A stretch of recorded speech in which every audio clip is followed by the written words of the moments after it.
రామచంద్రమూర్తితో మాట్లాడుతున్నాడు విశ్వామిత్రుడు.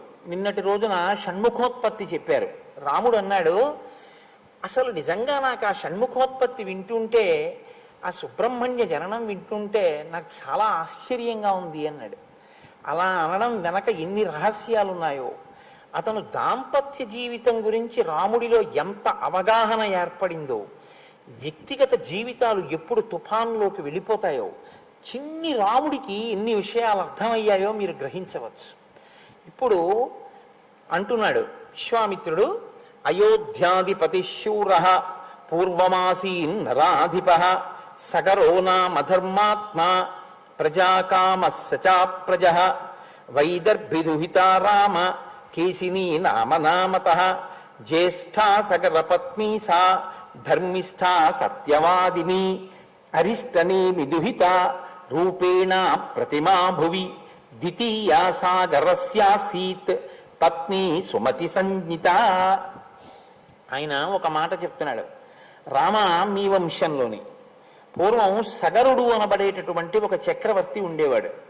ఆయనకి 2 భార్యలు. దక్షిణ నాయకత్వం అంటారు. దక్షిణ నాయకత్వం అంటే బహుభార్యాత్వం, ఒకరికన్నా ఎక్కువ. అది మహారాజులకు అంగీకరింపబడింది. దశరథ మహారాజు గారికి 365 మంది భార్యల కన్నా ఉండేవారు అని.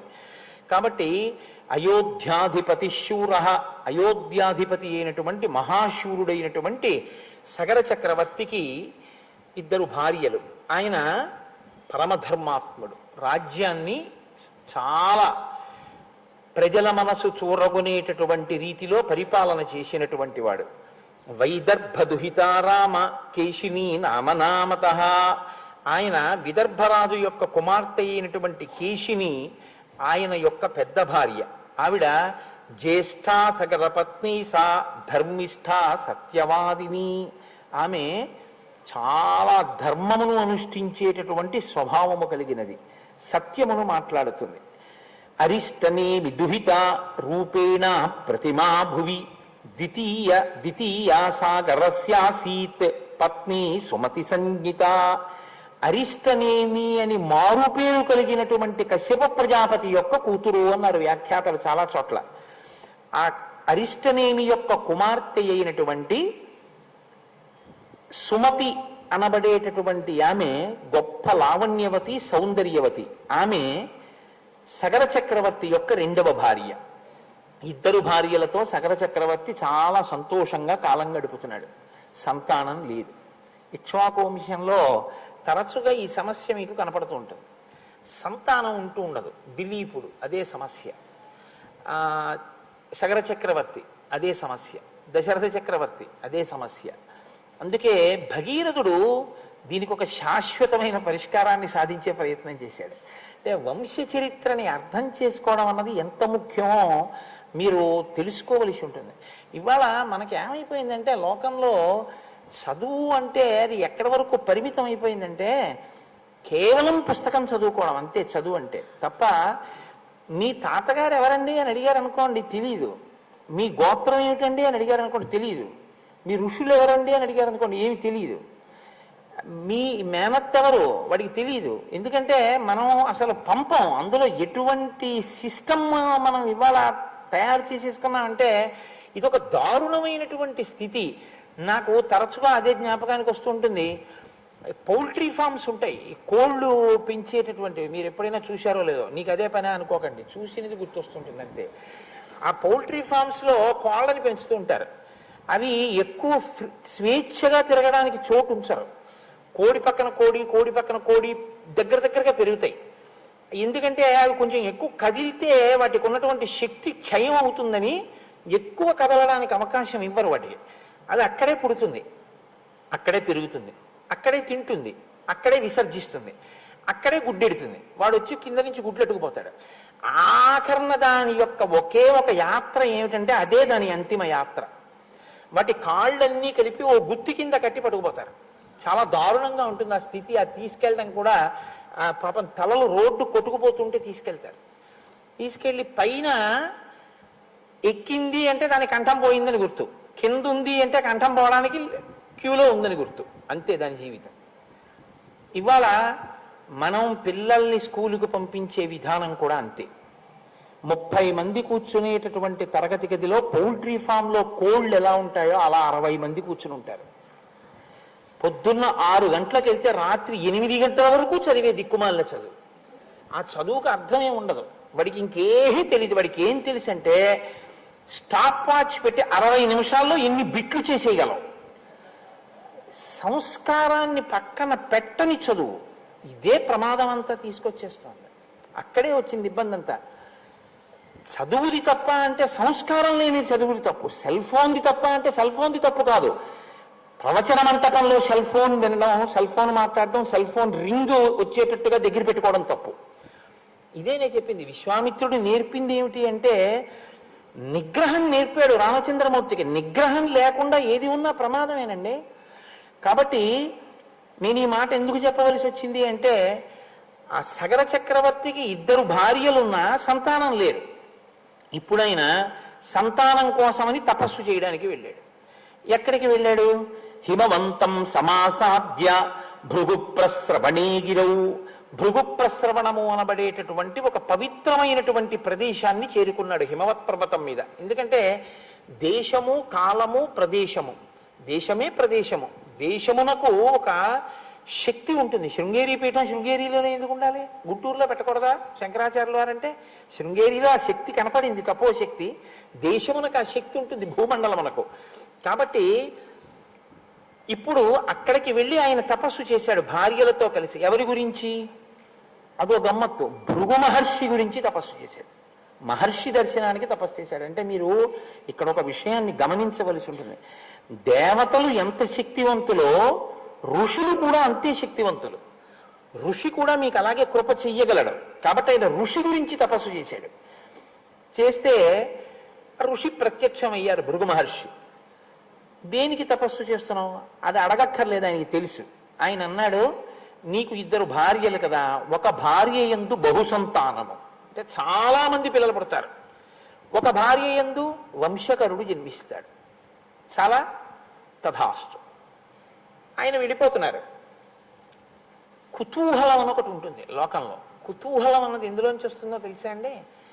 మీ మనసు యొక్క స్థితిలోంచి వస్తుంది. వెంకటాచలంలో దర్శనం చేసుకుని మీరు బయటికి వస్తున్నారనుకోండి, ప్రసాదం ఇస్తూ ఉంటారు.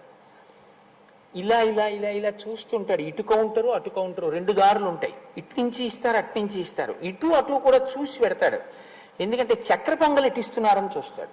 అంటే తనకి ప్రసాదం మీద కుతూహలం కన్నా చక్ర పొంగలి మీద కుతూహలం ఎక్కువ. జిహ్వ చాపల్యం అక్కడ కూడా ఉంది అని గుర్తు. సరే, ఏమో చక్ర పొంగల్ని ప్రసాదంగా తీసుకున్నాడు కదండి అంటే ఏమో కొంతవరకు పర్వాలేదేమో.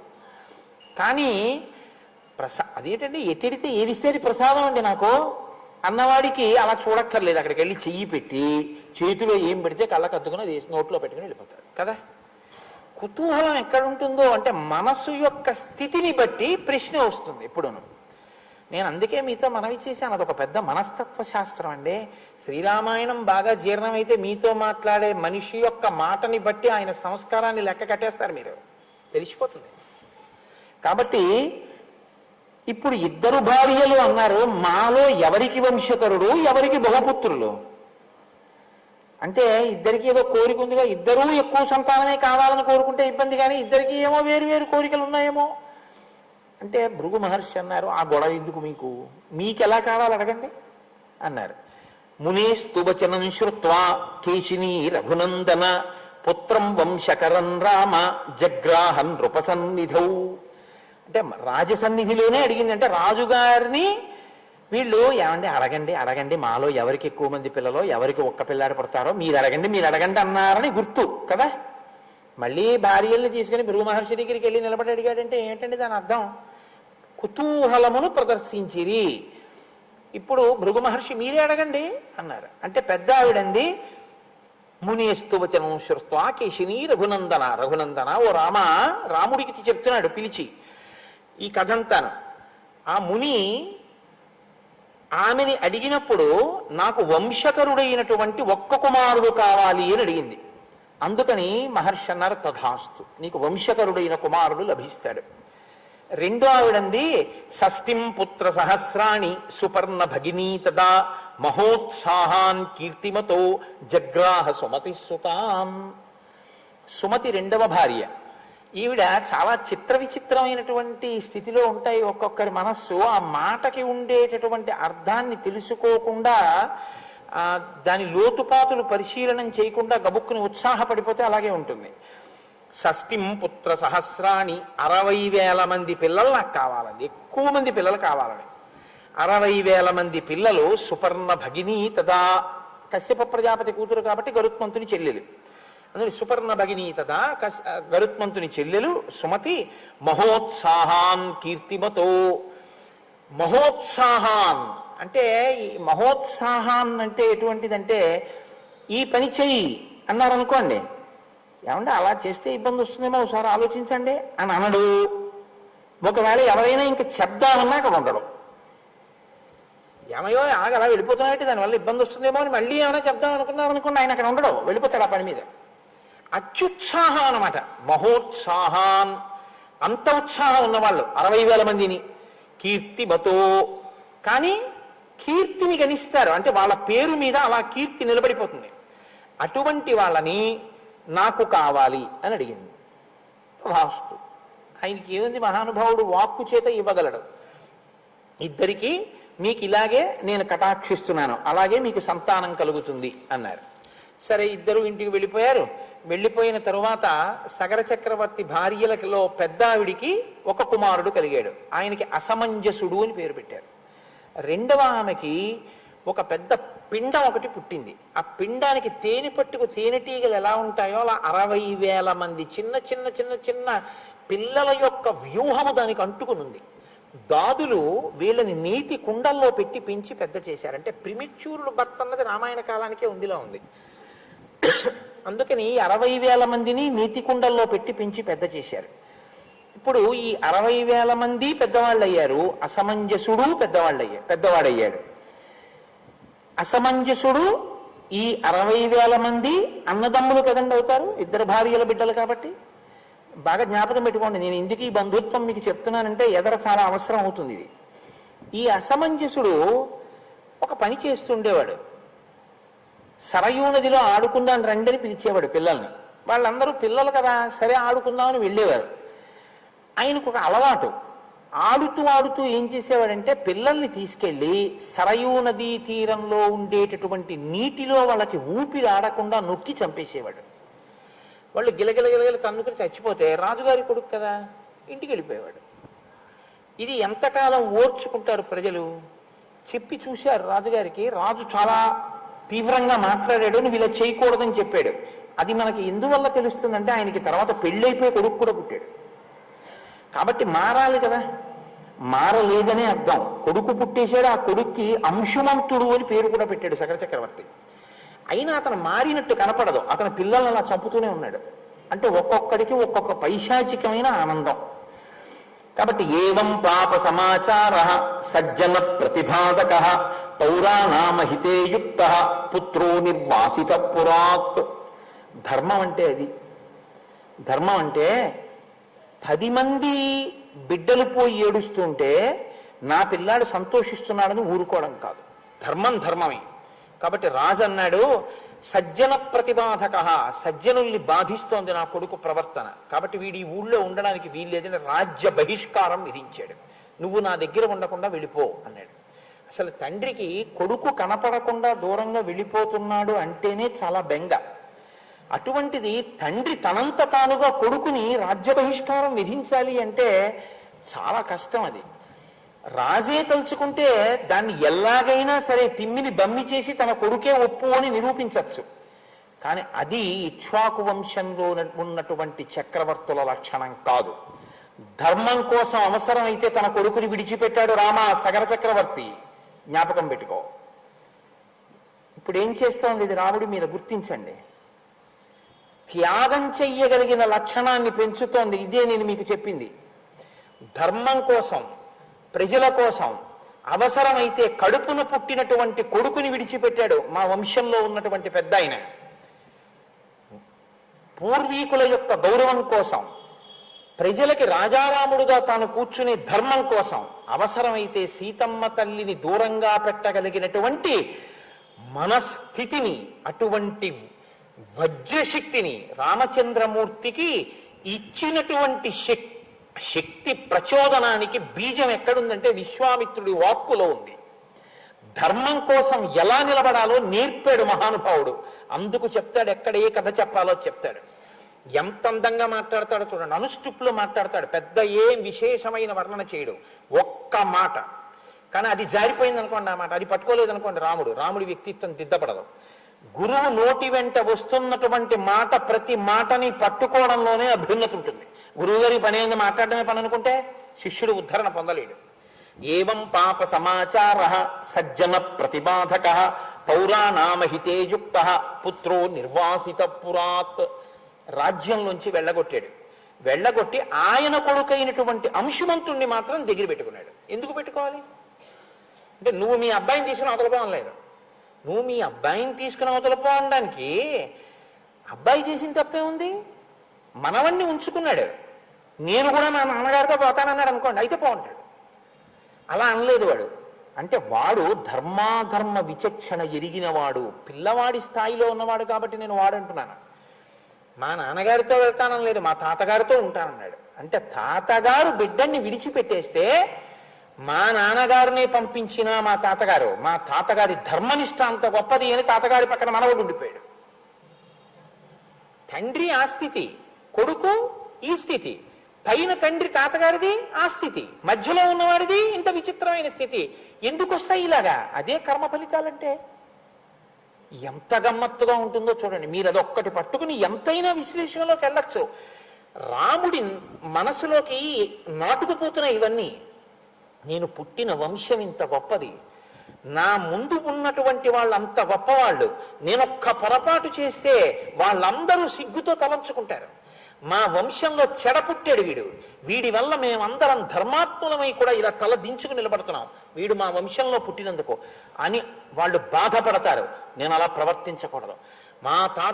మా తండ్రులు గౌరవింపబడాలి, నన్ను చూసి సంతోషించాలి, మా రాముడు ఇటువంటి వాడు అని వాళ్ళు సంతోషించాలి. అబ్బా, ఏమి అంశవంతుడు, ఏమి సగర చక్రవర్తి, ఏది చేస్తే ప్రభు రాజ్యంలోంచి పంపించేయచ్చు అంటే ఊరి క్షేమం కోసం అవసరమైతే తన కొడుకును వదిలేశాడు.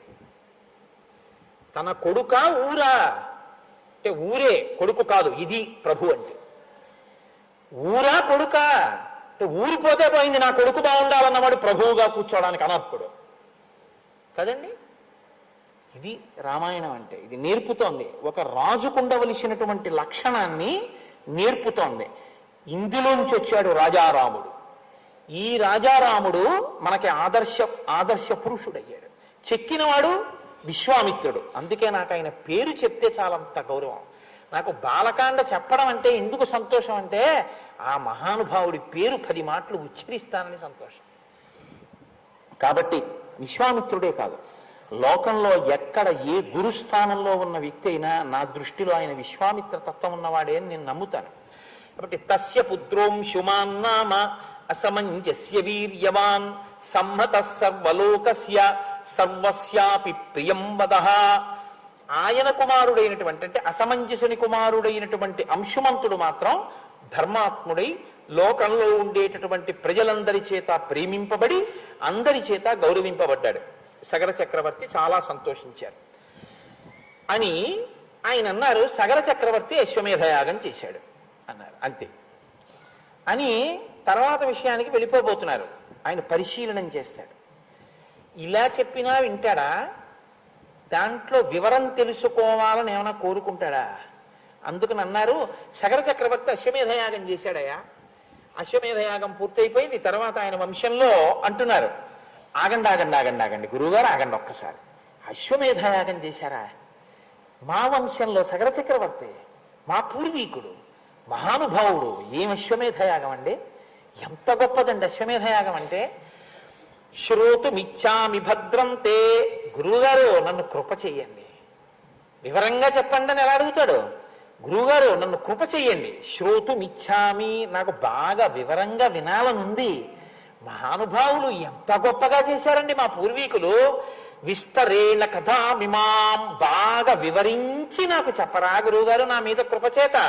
పూర్వకోమే కథం బ్రహ్మాన్, బ్రహ్మన్ యజ్ఞం వై సముపాహరత్. ఆ యజ్ఞం చెయ్యడం అంటే అంత తేలిగ్గా ఏముండదు అశ్వమేధయాగం. ఆ యజ్ఞాన్ని మా పూర్వీకుడైనటువంటి సగర చక్రవర్తి ఎలా చేశారో నాకు చెప్పవలసింది. ఒక నవ్వు నవ్వాడు. విశ్వామిత్రస్తు కాకుత్సంవాచ ప్రహసన్నివా.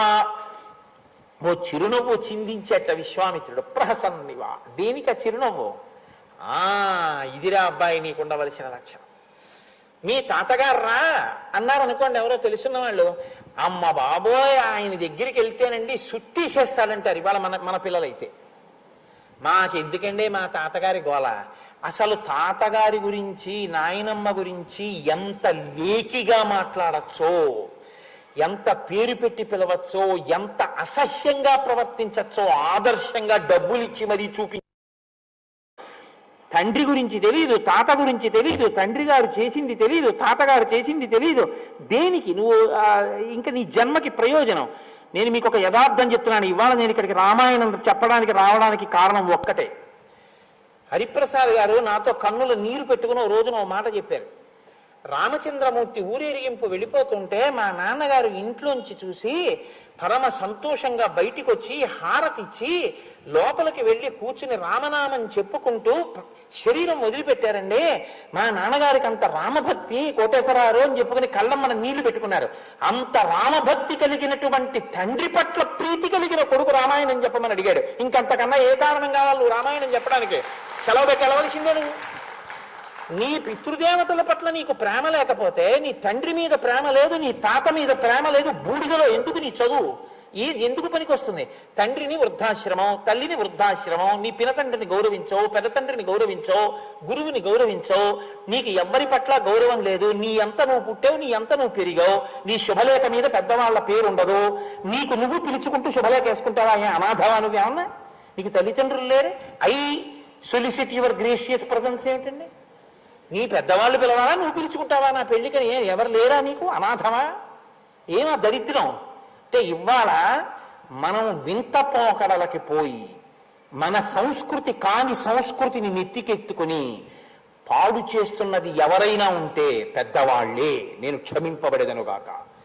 రామాయణం పిల్లలకి తెలియకపోతే తప్పు పెద్దవాళ్ళదే. మీరు కొనలేదు రామాయణం, కోట్ల రూపాయలు ఖర్చు పెట్టేశారు. లేచిన దగ్గర నుంచి తిన్న యాపిల్ పళ్ళల్లో లక్షవంతు డబ్బు పెట్టి 6 కాండలు గోరఖ్పూర్వి కొని ఇంట్లో పెట్టుంటే నీ కొడుకు ఎప్పుడో ఒకప్పుడు రామాయణం చదివి ఉండేవాడు. నీ ఇంట్లో ఇంటీరియర్ డెకరేషన్కి అంత డబ్బు ఖర్చు పెట్టావు, నీ ఇంట్లో 6 కాండల రామాయణం లేదు.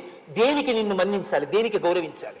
ఈ రామాయణం అంత బరువైందా? 6 కాండల పుస్తకం కొని నీ ఇంట్లో పెట్టలేదు. 12 స్కందాల భాగవతం పోతన గారిది నీ ఇంట్లో లేదు. నీ ఇంటి పిల్లలు సంస్కారవంతులు అవ్వాలని నువ్వు కోరుకోవడానికి నీకున్న నైతికమైన అర్హత ఏమిటి? లేదు. మనకి ఎక్కడ కోల్పోతున్నాం అంటే మన సంస్కారాన్ని మనం విడిచిపెడుతున్నాం. నా ఆర్తి చేత పలికిన వ్యగ్రతతో కూడిన మాటలు మన్నింపబడుగాక. కాబట్టి ఇప్పుడు 60,000 మంది ఒక భార్య పిల్లలు, రెండవ భార్య యొక్క పెద్ద భార్య యొక్క మనవడం, పెద్ద భార్య వైపు నుంచి వచ్చినటువంటి మనవడం. ఎందుకంటే అసమంజసుని యొక్క కొడుకైన అంశుమంతుడు, రెండవ భార్య యొక్క పుత్రులైన 60,000 మంది పిల్లలు. అంటే పిల్లలు 60,000 మంది ఉన్నారు. ఒక మనవడు ఉన్నాడు సగర చక్రవర్తి. ఈయన అశ్వమేధయాగాన్ని సంకల్పం చేశారు. సంకల్పం చేసి గుర్రాన్ని విడిచిపెట్టాడు. ఏమిటి ధైర్యం? 60,000 మంది కొడుకులే ఉన్నారు. ఈ భూమి 60,000 యోజనములట. 60,000 యోజనములు కాబట్టి యోజనానికి ఓ పిల్లాడు వెళ్ళినా గుర్రాన్ని ఎవడో ఎత్తుకుపోలేడు కదండి. కాబట్టి అశ్వమేధయాగం చేద్దాం అనుకున్నాడు. అనుకుని గుర్రాన్ని విడిచిపెట్టాడు. చిత్రం ఏం జరిగిందంటే, రాక్షసీం తనుమాస్థాయ యజ్ఞీయాశ్వమపాహరత్ హ్రియమాణీ తుకాకుత్స తస్మిన్నశ్వే మహాత్మనః. దేవేంద్రుడు రాక్షస స్వరూపాన్ని మాయాస్వరూపంగా గ్రహించి ఆ గుర్రాన్ని ఎత్తుకుపోయాడు. ఎత్తుకుపోతే ఇప్పుడు ఆ గుర్రం కనపడలేదు. ఆ గుర్రానికి రక్షకులుగా వెళ్ళిన వాళ్ళు వెనక్కి వచ్చేసారు. వెనక్కి వచ్చేసి సగర చక్రవర్తి యజ్ఞ దీక్షలో ఉన్నాడు. అటు ఇటు కదలకూడదు దీక్షలో ఉన్నప్పుడు, అందుకని యజ్ఞ దీక్షలో ఉన్నాడు. ఆయన దగ్గరికి వచ్చి చెప్పారు, గుర్రాన్ని ఎవరో ఎత్తుకుపోయారండి అన్నారు. ఇప్పుడు గుర్రం కనపడకపోతే, గుర్రం తిరిగి రాకపోతే యజమానికి క్రతువు చేయిస్తున్న వాళ్ళకి కూడా అది అరిష్టం. కాబట్టి ఎలాగైనా గుర్రం తిరిగి రావాలి సగర చక్రవర్తి. కాబట్టి నువ్వు జాగ్రత్త, నువ్వు వెళ్ళడానికి వీల్లేదు, యజ్ఞ దీక్షలో ఉన్నావు. కాబట్టి ఎవరినైనా పంపు అన్నాడు. ఆయన 60,000 మంది పిల్లల్ని పిలిచాడు. మహోత్సాహం కదండి వాళ్ళు, చెప్పగా వెళ్ళిపోతారు అంతే ఇంకా పని మీద. ఏకైక యోజనం పుత్ర విస్తారమధిగచ్చత యావత్తు రంగ సందర్శ తావత్ ఖనతమేదినీం అన్నాడు. అంటే చూడండి, మనం కోపం వచ్చేస్తే ఎందుకు కనపడతారా, వెతికేసేయండి అంతే శుభ్రంగా, ఎక్కడి ఒక్కడ వెతకండి అంటాను చూసారా, అలా ఎందుకు కనపడదు గుర్రం? 60,000 యోజనాల భూమిని, మీ 60,000 మంది ఒక్కొక్కడు ఒక్కొక్క యోజనం తరపున భూమినంతటినీ గోతులు పెట్టి తవ్వేసి వెతికేయండి, ఎక్కడ ఉంటుంది గుర్రం, కనపడి తీరుతుంది అన్నాడు. ఇది వెతకడం విషయంలో ఉపయోగించిన మాట వ్యగ్రత. అంటే గుర్రం పోయిందన్నటువంటి తాపత్రయంలో వాళ్ళు మహోత్సాహం, వాళ్ళు ఏం చేశారో తెలుసా అండి? యోజనాయామ విస్తారం ఏకైకో ధరణీతలం బిబుధు పురుష వ్యాఘ్ర వజ్రస్పర్శ సమైర్నఖై. వజ్రాల లాంటి గోళ్లతో వాళ్ళు 60,000 యోజనముల భూమిని గోతులు కింద తవ్వేశారు. ఈ తవ్వేయడం ఎంత దూరం తవ్వేశారో తెలుసా అండి? 60,000 మంది కలిసి పెట్టినటువంటి గోతులకి ఆ గోళ్లతో తవ్వేస్తే పాతాళ లోకం దగ్గరికి వెళ్ళిపోయారు. ఇంతంత గోతులు పెడితే ఈ మధ్యలో పన్నగములు కనపడ్డాయి, రాక్షసులు కనపడ్డారు. కనపడ్డ వాళ్ళందరినీ చంపుకుంటూ మా గుర్రం పోయింది, మా గుర్రాన్ని మీరే ఎత్తుకుపోయి ఉంటారు, మా గుర్రం కనపడేదాకా మేము వదిలిపెట్టాం, తవ్వేస్తామని తవ్వేస్తున్నారు. తవ్వుకుంటూ వెళ్ళిపోయారు. ఎంత దూరం వెళ్ళిపోయినా వాళ్ళకి గుర్రం కనపడలేదు. వాళ్ళు ఏం చేశారంటే మళ్ళీ తిరిగి తండ్రి దగ్గరికి వచ్చారు. నాన్నగారు, మీరు చెప్పినట్టే భూమిని అంతటినీ తవ్వేశాం, పాతాళం దాకా వెళ్ళిపోయాం, మాకు గుర్రం కనపడలేదు నాన్నగారండి అన్నారు. ఈలోగా వీళ్ళు ఊరుకుంటారా?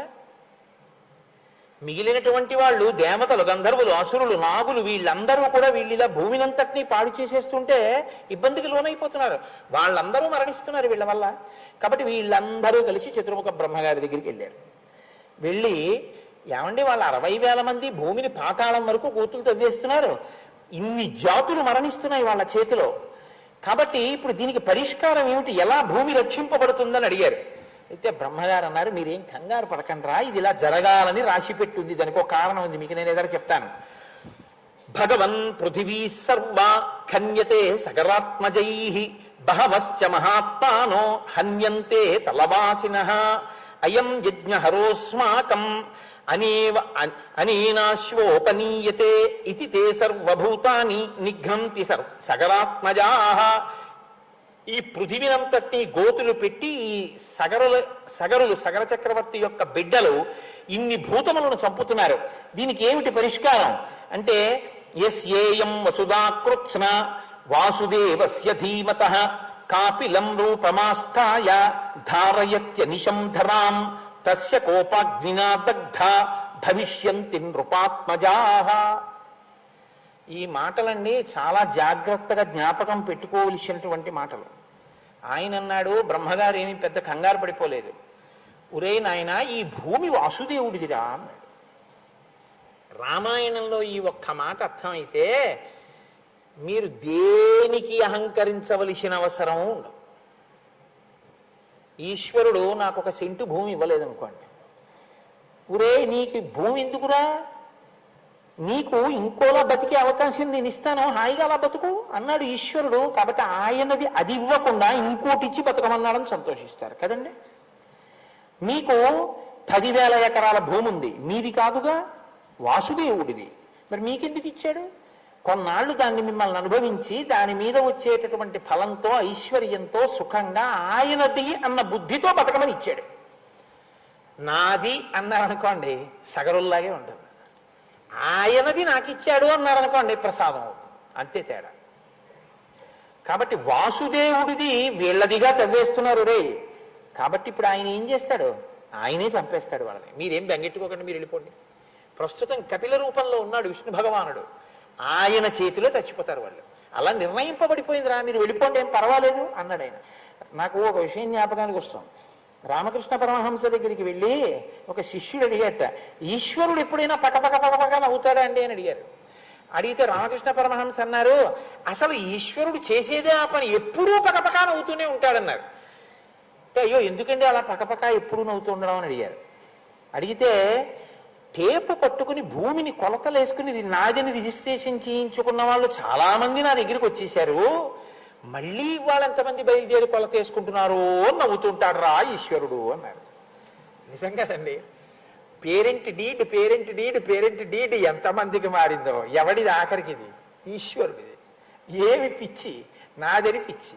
ఆ పిచ్చితోటి పాడు చేసుకోవాలి. కాబట్టి యస్యేయం వసుధాకృత్స్న వాసుదేవస్య ధీమతః కాపిలం రూపమాస్థాయ ధారయత్యనిశం దరాం తస్య కోపాగ్నినా దగ్ధ భవిష్యంతి నృపాత్మజాః. భవిష్యత్తులో ఆయన కోపానికి వీళ్ళు భస్మరాశి అయిపోతారు. సరే, ఈలోగా వాళ్ళు మళ్ళీ తండ్రి దగ్గరికి వెళ్ళాడు. తండ్రి అన్నాడు, ఎందుకు వెనక్కి వచ్చారు మీరు? గుర్రం కనపడేంత వరకు అలా తవ్వుకుంటూ వెళ్ళిపోండి అంతే. భూమిని ఎక్కడ అక్కడ ఉంటుంది, అలా తవ్వుతూ వెళ్ళండి, ఎక్కడ దాచినా మీకు దొరుకుతుంది అన్నాడు. మళ్ళీ వెళ్ళారు 60,000 మంది. ఇప్పుడు ఎంత దూరం వరకు వెళ్ళిపోయిందో తెలుసా అండి? వాళ్ళు గొయ్యి పెట్టి తవ్వుకుంటూ వెళ్ళిపోవడం.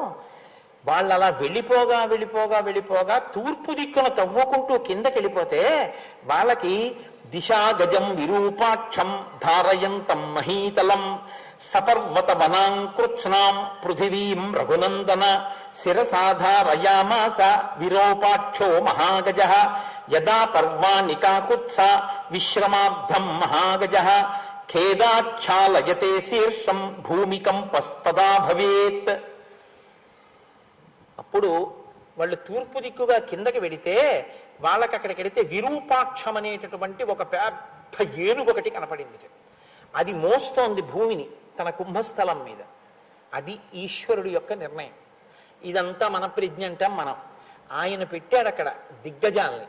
ఆ గజం మోస్తోంది. ఆ విరూపాక్షం అన్నది తూర్పు దిక్కున భూమిని అది బరువు మోస్తోంది. దానికిట అప్పుడప్పుడు తలకాయ నిప్పిడుతుంది. కుంభస్థలం నొప్పి పెడితే అది కొంచెం నొప్పి తగ్గడం కోసమని ఇలా అంటుంది. ఇలా అన్నప్పుడు భూమి కంపిస్తూ ఉంటుంది. రామా, విశ్వామిత్రుడు చెప్తున్నాడు రామచంద్రమూర్తితో, భూమి కంపించడానికి కారణం అదిగో అది. ఆ ఏనుగుకి తల నొప్పి పెడితే ఒకసారి తల కదుపుతుంది. అది తల కదిపిందో భూమి కంపిస్తుంది. ఇక్కడ మీరు ఒక విషయాన్ని కొంచెం జాగ్రత్తగా గమనించాలి. ఏనుగండి అసలు ఎప్పుడూ తల కదపకుండా ఉండదు. ఏనుగు ఏం చేస్తుందో తెలుసా అండి? ఇంక అసలు కదులుతూ వెళ్ళడానికో కదలడానికో ఇంకా అవకాశం లేదనుకోండి. దానికి అలా అవకాశం లేనిది ఒక్కసారే ఉంటుంది. ఎప్పుడో తెలుసా? మావటివాడు ఏం చేస్తాడంటే అంకుశాన్ని దాని 2 కాళ్ళ ముందు ఇలా పెడతాడు అడ్డంగా. మీరు ఎప్పుడైనా గమనించండి, క్షేత్రాలకు వెళ్ళినప్పుడు కర్ర ఇలా పెట్టి తను కూర్చుంటాడు ఆ పక్కన. ఏనుగు వంక చూడండి, ఇంకా ఆయన అలా పక్కన కూర్చుంటాడు. మావటివాడు అంకుశం కాని ముందు పెడితే ఏనుగు ఇంకా తన శరీరాన్ని కదిపి దాన్ని దాటి వెళ్ళదిహ. మళ్ళీ అంకుశం తీసే వరకు వెళ్ళదు. అంత పెద్ద ప్రాణి అయినా దానికి ఉన్న క్రమశిక్షణ అది అలా లొంగిపోతుంది అంతే, అది వెళ్ళదిహ. కాబట్టి అది ఏం చేస్తుందంటే అది కదలకుండా ఉండలేదు. అందుకని తొండాన్ని ఇలా ఊపుతుంది, ఇలా ఊపుతుంది. మీరు ఎప్పుడైనా చూడండి, తలకాయ ఇలా ఇలా ఊపుతూ ఉంటుంది. ఎందుకంటే ఇలా వెళ్ళడానికి దానికి అవకాశం లేదు, కర్ర అడ్డుంది. కర్ర ఏంటంటే చెట్లు ఎరగొట్టేస్తుంది. వెళ్ళదా అంటే గౌరవం అంతే. ఏనుగు లొంగిపోతుంది మావటి కర్రకి, మనం మాత్రం మన మనసుని లొంగదీయలేం. ఇది మన బలహీనత. అది ఆ ప్రాణి క్రమశిక్షణ అంతే. కాబట్టి అంత కదిలే స్వభావం ఉన్న ఏనుగు కదలకుండా మోస్తోంది భూమిని. ఈశ్వర శాసనం అది. అప్పుడప్పుడు ఇంకా తలకాయ ఖేద పడితే కదుపుతుంది, భూమి కంపిస్తుంది. రామా తంతే ప్రదక్షిణం కృత్వా దిశాపాలం మహాగజం మానయంతో హితే రామ జగ్ముర్భిత్స్వారసాతలం. వాళ్ళు ఆ ఏనుక్కి ప్రదక్షిణం చేసి పాతాళలోకంలోకి వెళ్ళిపోయారు. 60,000 మంది తూర్పు దిక్కుకే వెళ్ళరుగా, అందరూ తలో దిక్కుకి వెడతారు. కొంతమంది దక్షిణ దిక్కును తవ్వారు. దక్షిణ దిక్కును తవ్వి కిందకెడితే దక్షిణ దిక్కున ఇంకో ఏనుగు మోస్తోంది. మహాపద్మం మహాత్మానం సుమహత్ పర్వతోపమం శిరసాధారయంతంతే విస్మయం జగ్మురుత్తమం. మహాపద్మము అని పేరు కలిగినటువంటి ఏనుగు దక్షిణ దిక్కున మోస్తోంది. ఆ ఏనుగు యొక్క పరిస్థితి కూడా అంతే. అంటే ఇంత పెద్ద భూమి కుంగిపోకుండా ఉండాలంటే అన్ని వైపులా మొయ్యాలి, 4 దిక్కులా. వాళ్ళు ఆ ఏనుగుని కూడా చూశారు, దానికి ప్రదక్షిణం చేశారు, కిందకి వెళ్ళిపోయారు పాతాళలోకంలోకి. ఇంకో కొంతమంది పశ్చిమ దిక్కుని తవ్వారు. అంటే మీకు చెప్పేటప్పుడు విశ్వామిత్రుడు ఎలా చెప్తున్నాడంటే ప్రదక్షిణ పురస్సరంగా చెప్తున్నాడు. ఇది ఆయన అంతర్ముఖత్వం. ఆయనకి ఎంత జ్ఞానం ఉందో చూడండి. ప్రదక్షిణ పురస్సరంగా ఏ విషయాన్నైనా ఆలోచించడం, ప్రదక్షిణ పురస్సరంగా కదలడం గౌరవానికి గుర్తు. విరాట పర్వంలో అర్జునుడు యుద్ధానికి వచ్చాడు. ద్రోణాచార్యుల వారు ఎదురుగుండా నించున్నారు. నించుంటే ఉత్తర కుమారుడు సారథ్యం చేస్తున్నాడు. అర్జునుడు ప్రత్యేకం చెప్పాడు, ఎదురుగుండా ఉన్నవారు ఎవరో తెలుసా? మా గురువు గారు. ఆయన పెట్టిన భిక్ష నాకు ఈ విద్య. ఎవరి రథానికైనా ఎదురుగుండా నా రథాన్ని పెట్టు, ఒక్క ఆయన రథానికి ఎదురుగుండా నా రథాన్ని పెట్టద్దు. ఎందుకో తెలుసా? నేను ఆయన్ని యుద్ధానికి పిలిచినట్టు అవుతుంది. ఆయన నా మీద బాణాలు వేస్తే నేను వేస్తానంతే తప్ప ఆయనకి ఎదురుగుండా వెళ్ళద్దు, ఆయనకు దగ్గరగా నడవద్దు, దగ్గరగా రథాన్ని తీసుకెళ్ళద్దు. ఎందుకంటే ఏమో గురువు గారు రథం కలుపుకుందాం అనుకుంటున్నారేమో, మనం అడ్డెళ్ళకూడదు. అందుకని గురువు గారికి రథానికి దూరంగా వెళ్ళని, ప్రదక్షిణ పురస్సరంగా వెళ్ళని, అప్రదక్షిణంగా మాత్రం కదలకు, ప్రదక్షిణంగా కదులు. ప్రదక్షిణంగా కదిలితే గౌరవాన్ని ఆవిష్కరించినట్టు. మీరు ఏ క్రతువు చేస్తున్నారో, ఏ పని చేస్తున్నారో దాని యందు మీరు విపరీతమైనటువంటి పవిత్రతని ఆవిష్కరించడం ఏమిటంటే మీరు మార్గాన్ని నిర్ణయించుకోవాలి, ఎటు వెడదాం అనుకుంటున్నారు అన్నది. అది ఎవరి పట్ల కృతజ్ఞతతో, ఎవరి పట్ల గౌరవంగా వెడుతున్నారో దానికి ప్రదక్షిణంగా వెళ్ళాలి. అందుకే గురువు గారికి ప్రదక్షిణ పురస్సరంగా తిరగాలి. ఎప్పుడు తల్లిదండ్రులకి ప్రదక్షిణ పురస్సరంగా తిరగాలి. అంతేకాని ఎలా పడితే అలా పక్క నుంచి వెళ్ళిపోకూడదు, అది అమర్యాద. ఎంత అందంగా మాట్లాడతాడో చూడండి విశ్వామిత్రుడు. చెప్పేటప్పుడు పశ్చిమాన్ని ఉన్న ఏనుగును ముందు చెప్పచ్చు, చెప్పడం. తూర్పు చెప్పాడు, దక్షిణం చెప్పారు, పశ్చిమం చెప్తున్నారు. అంటే ఆయన చెప్పేటప్పుడు కూడా ప్రదక్షిణ పురస్సరంగానే తిరుగుతోంది ఆయన బుద్ధి. అంటే ఆయన బుద్ధి ఇప్పుడు భూప్రదక్షిణం చేస్తోంది. అంటే ఆ ప్రదక్షిణ పురస్సరంగా ఆలోచించడం, ప్రదక్షిణ పురస్సరంగా తిరగడం, ఇవన్నీ కూడా లోపల మంగళప్రదమైన ఆలోచనలతో కూడిన సంస్కార బుద్ధి ఉన్నవాళ్ళు తప్ప వేరొకరు చేయలేరు తప్ప. అందుకే ఆ కదలికకి అంత ప్రాధాన్యత ఉందండి, అది సంస్కారాన్ని ఆవిష్కరిస్తుంది. కాబట్టి దిశా గజం సౌమనసం దదృశుస్తే మహాబలాహ. సౌమనసం అనేటటువంటి ఏనుగు పశ్చిమ దిక్కున ఆ భూమండలాన్నంతటినీ మోస్తోంది. సరే, పశ్చిమ దిక్కు అయిన తర్వాత ఉత్తరం. ఉత్తర దిక్కున వెళ్ళేటటువంటి వాళ్ళు ఆ కిందకి దవ్వారు. భద్రం భద్రేన వపుషా ధారయంతం మహీమిమాం. ఉత్తర దిక్కున భద్రం అనేటటువంటి ఏనుగు ఆ భూమండలాన్నంతటినీ మోస్తోంది. వాళ్ళు నాలుగు వైపులా చూసిన తర్వాత ఈశాన్య దిక్కు వైపుకి తవ్వుకుంటూ పాతాళ లోకంలోకి కొంతమంది వెళ్ళారు. తేతు సర్వే మహాత్మానో భీమవేగ మహాబలాహ. భీమవేగం కలిగిన వాళ్ళు, మహోత్సాహం కదా వాళ్ళందరూ. దదృశ కపిలం తత్ర వాసుదేవం సనాతనం. సనాతనుడైనటువంటి వాసుదేవుడు కపిల రూపంలో అక్కడ కూర్చుని ఉన్నారు. ఈశాన్య దిక్కున పాతాళ లోకంలో ఆయన ఒక ఆశ్రమంలో కూర్చుని తపస్సు చేసుకుంటున్నారు కపిల రూపంలో. కపిల గీత అని చెప్పాడు భగవద్గీతలో, భాగవతంలో మహానుభావుడు ఎంత గొప్పగా ఉంటుందో. కాబట్టి ఇప్పుడు వాళ్ళు ఆయన్ని చూశారు. ఇంద్రుడు ఏం చేశాడంటే ఎత్తుకుపోయిన గుర్రాన్ని అక్కడ పెట్టి వెళ్ళిపోయాడు.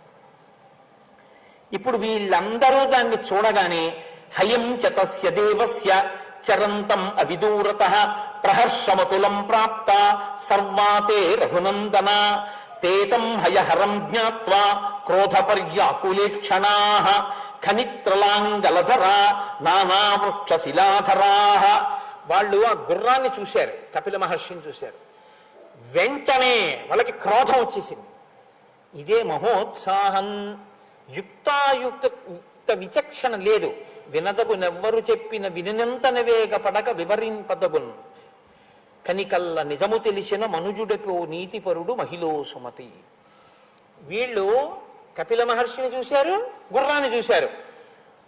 సంతోషం వచ్చేసింది, ఎందుకని గుర్రం కనబడింది. చాలా క్రోధం వచ్చేసింది, ఎందుకని వీనే ఎత్తుకుపోయాడు. ఎంత కష్టపడ్డాను రా మనం, భూమినంతా తమేం ఇంతసేపు యాగమాగిపోయింది, మన గుర్రాన్ని ఎత్తుకొచ్చి ఇక్కడ కట్టుకుంటాడా? అంతే. నాగళ్ళు, గుణపాలు, తవ్వుతున్న పారలు, చెట్లు, కొమ్మలు అన్ని పట్టుకుని పట్టండి, కొట్టండి, చంపండి అంటూ కపిల మహర్షి మీదకి పరిగెత్తారు. ఆయన కళ్ళు తెరిచి చూశాడు ఇలాగా. వీళ్ళందరూ వచ్చి మీద పడిపోతున్నారు. మహాత్ములకు వేరు ఆయుధాలు ఉండవు, వాళ్ళ వాక్కే వాళ్ళ ఆయుధం. శ్రుత్వా తు వచనం తేషాం కపిలో రఘునందన రోషేణ మహతావిష్టో హుంకార మకరోత్తదా తతస్తేనా ప్రమేయేణ కపిలేన మహాత్మన భస్మరాశి కృతా సర్వే కాకుత్స సగరాత్మజా. కాకుత్స వంశంలో జన్మించిన ఓ రామ, ఏమైందో తెలుసా? వీళ్ళందరూ మీద పడిపోతుంటే అన్ని దిక్కుల నుంచి పాతాళ లోకంలోకి దిగిపోయిన వాళ్ళు 60,000 మంది కపిలుడి మీద పడ్డారు. ఆయన ఒక్కసారి కళ్ళు తెరిచి చూసి, ఏమిరా మీ అందరు ఇలా మీద పడుతున్నారని హుంకార మకరోత్తదా, హుం అని ఒక హుంకారం చేశాడు ఆయన కోపంతో. అని కళ్ళు పెద్దవి చేసి ఇలా చూశాడు కోపంతో. అంతే, భస్మ రాశి కృతా సర్వే కాకుత్స సగరాత్మజాహ. 60,000 మంది బూది కుప్పలైపోయి కింద పడిపోయారు. ఇప్పుడు గుర్రం దొరికింది, తీసుకెళ్లేవాడు లేడు. అలా కూర్చునే ఉన్నాడు సగర చక్రవర్తి. చాలా కాలం అయిపోయింది, 60,000 మంది తిరిగి రాలేదు. చాలా జాగ్రత్తగా గమనించండి, అత్యుత్సాహము ఎంత ప్రమాదకరమో నేర్పుతున్నాడు రామచంద్రమూర్తికి. ఒక విషయాన్ని చేసే ముందు బాగా ఆలోచించి చెయ్యాలి. మీరు శ్రీరామాయణంలో తర్వాత గమనించండి, రామచంద్రమూర్తి మీద ఈ కథ ఎంత ప్రభావాన్ని చూపిస్తుందో మీకు తెలుస్తుంది. కిష్కింధకాండ వస్తుంది మీకు ఎదర. అందులో అన్ని దిక్కులకి వానరాల్ని పంపిస్తుంటాడు. అన్ని దిక్కులకి వానరాల్ని పంపిస్తున్నా రాముడు అలా వింటూ కూర్చున్నాడు అంతే. ఎవ్వరితో ఆయన ఏం మాట్లాడలేదు. దక్షిణ దిక్కుకు వానరాల్ని పంపించేటప్పుడు హనుమని వెనక్కి పిలిచి, సుగ్రీవుడు కౌగిలించుకుని నీ మీదే ప్రతిష్ట ఆధారపడింది, నీ వల్లే ఈ పని జరగాలి అన్నారు. ఉంగరం తీసి ఆయనకి ఇచ్చారు. వెళ్ళిన వాళ్ళందరికీ ఓడికి తువ్వాలు ఓడికి పంచాల ఇచ్చి పంపించలేదు. బాగా ఆలోచించగలిగినటువంటి ప్రజ్ఞ ఎక్కడి నుంచి వచ్చిందంటే విశ్వామిత్రుడు చెప్పిన మాటల్లోంచి వచ్చింది ఆ విచారణ. బాగా విని మాట్లాడడం తప్ప ఏదో గర్వంగా మాట్లాడేసేయడం కాదు. తక్కువ మాట్లాడడం, అవతల వాళ్ళు మాట్లాడుతున్నది బాగా విని గమనించగలగడం. మాట దేనికి అంటే అవతల వాడి ఆర్తిని ఆవిష్కరిస్తున్న సాధనం. కాబట్టి విషయాన్ని మీరు పట్టుకోవాలి ఆ మాట్లాడేటప్పుడు. అందుకే అతిగా మాట్లాడకూడదు, అతిగా వినకూడదు. వినడం అంటే వినడానికి సమయం ఇచ్చి వినాలి. ఆ వినేటప్పుడు శ్రద్ధతో వినాలి. విని మీరు ఆ పనికి సాయం చెయ్యాలి. అలా ఉండాలి. మీకు రాముడి జీవితం అంతా అంతే. ఇదే మనకి ఇవాళ లోపం. అతిగా మాట్లాడడం, అతిగా వినడం, రెండింటి వల్ల మాట్లాడడంలోనూ శౌచం ఉండదు, వినడంలోనూ శౌచం ఉండదు. కాబట్టి విన్నది గుర్తుండదు, తిరిగి ఉపకారం చేయడు. మాట్లాడింది గుర్తుండదు, కాబట్టి అన్న మాటకి నిలబడ్డం. కాబట్టి రెండు విధాలుగాను దౌర్భాగ్యమే సంక్రమించింది. ఇప్పుడు ఆ పీటల మీద ఉండిపోయినటువంటి సగర చక్రవర్తి చాలా కాలం చూసి చూసి చూసి చూసి నీ పినతండ్రులు తిరిగి రాలేదయా ఎందుచేతనోనని మనవడైన అంశుమంతుణ్ణి పిలిచాడు. నాయన అంశుమంతుడా, నువ్వు వెళ్ళి చూసిరా ఎక్కడేమైందో అన్నాడు.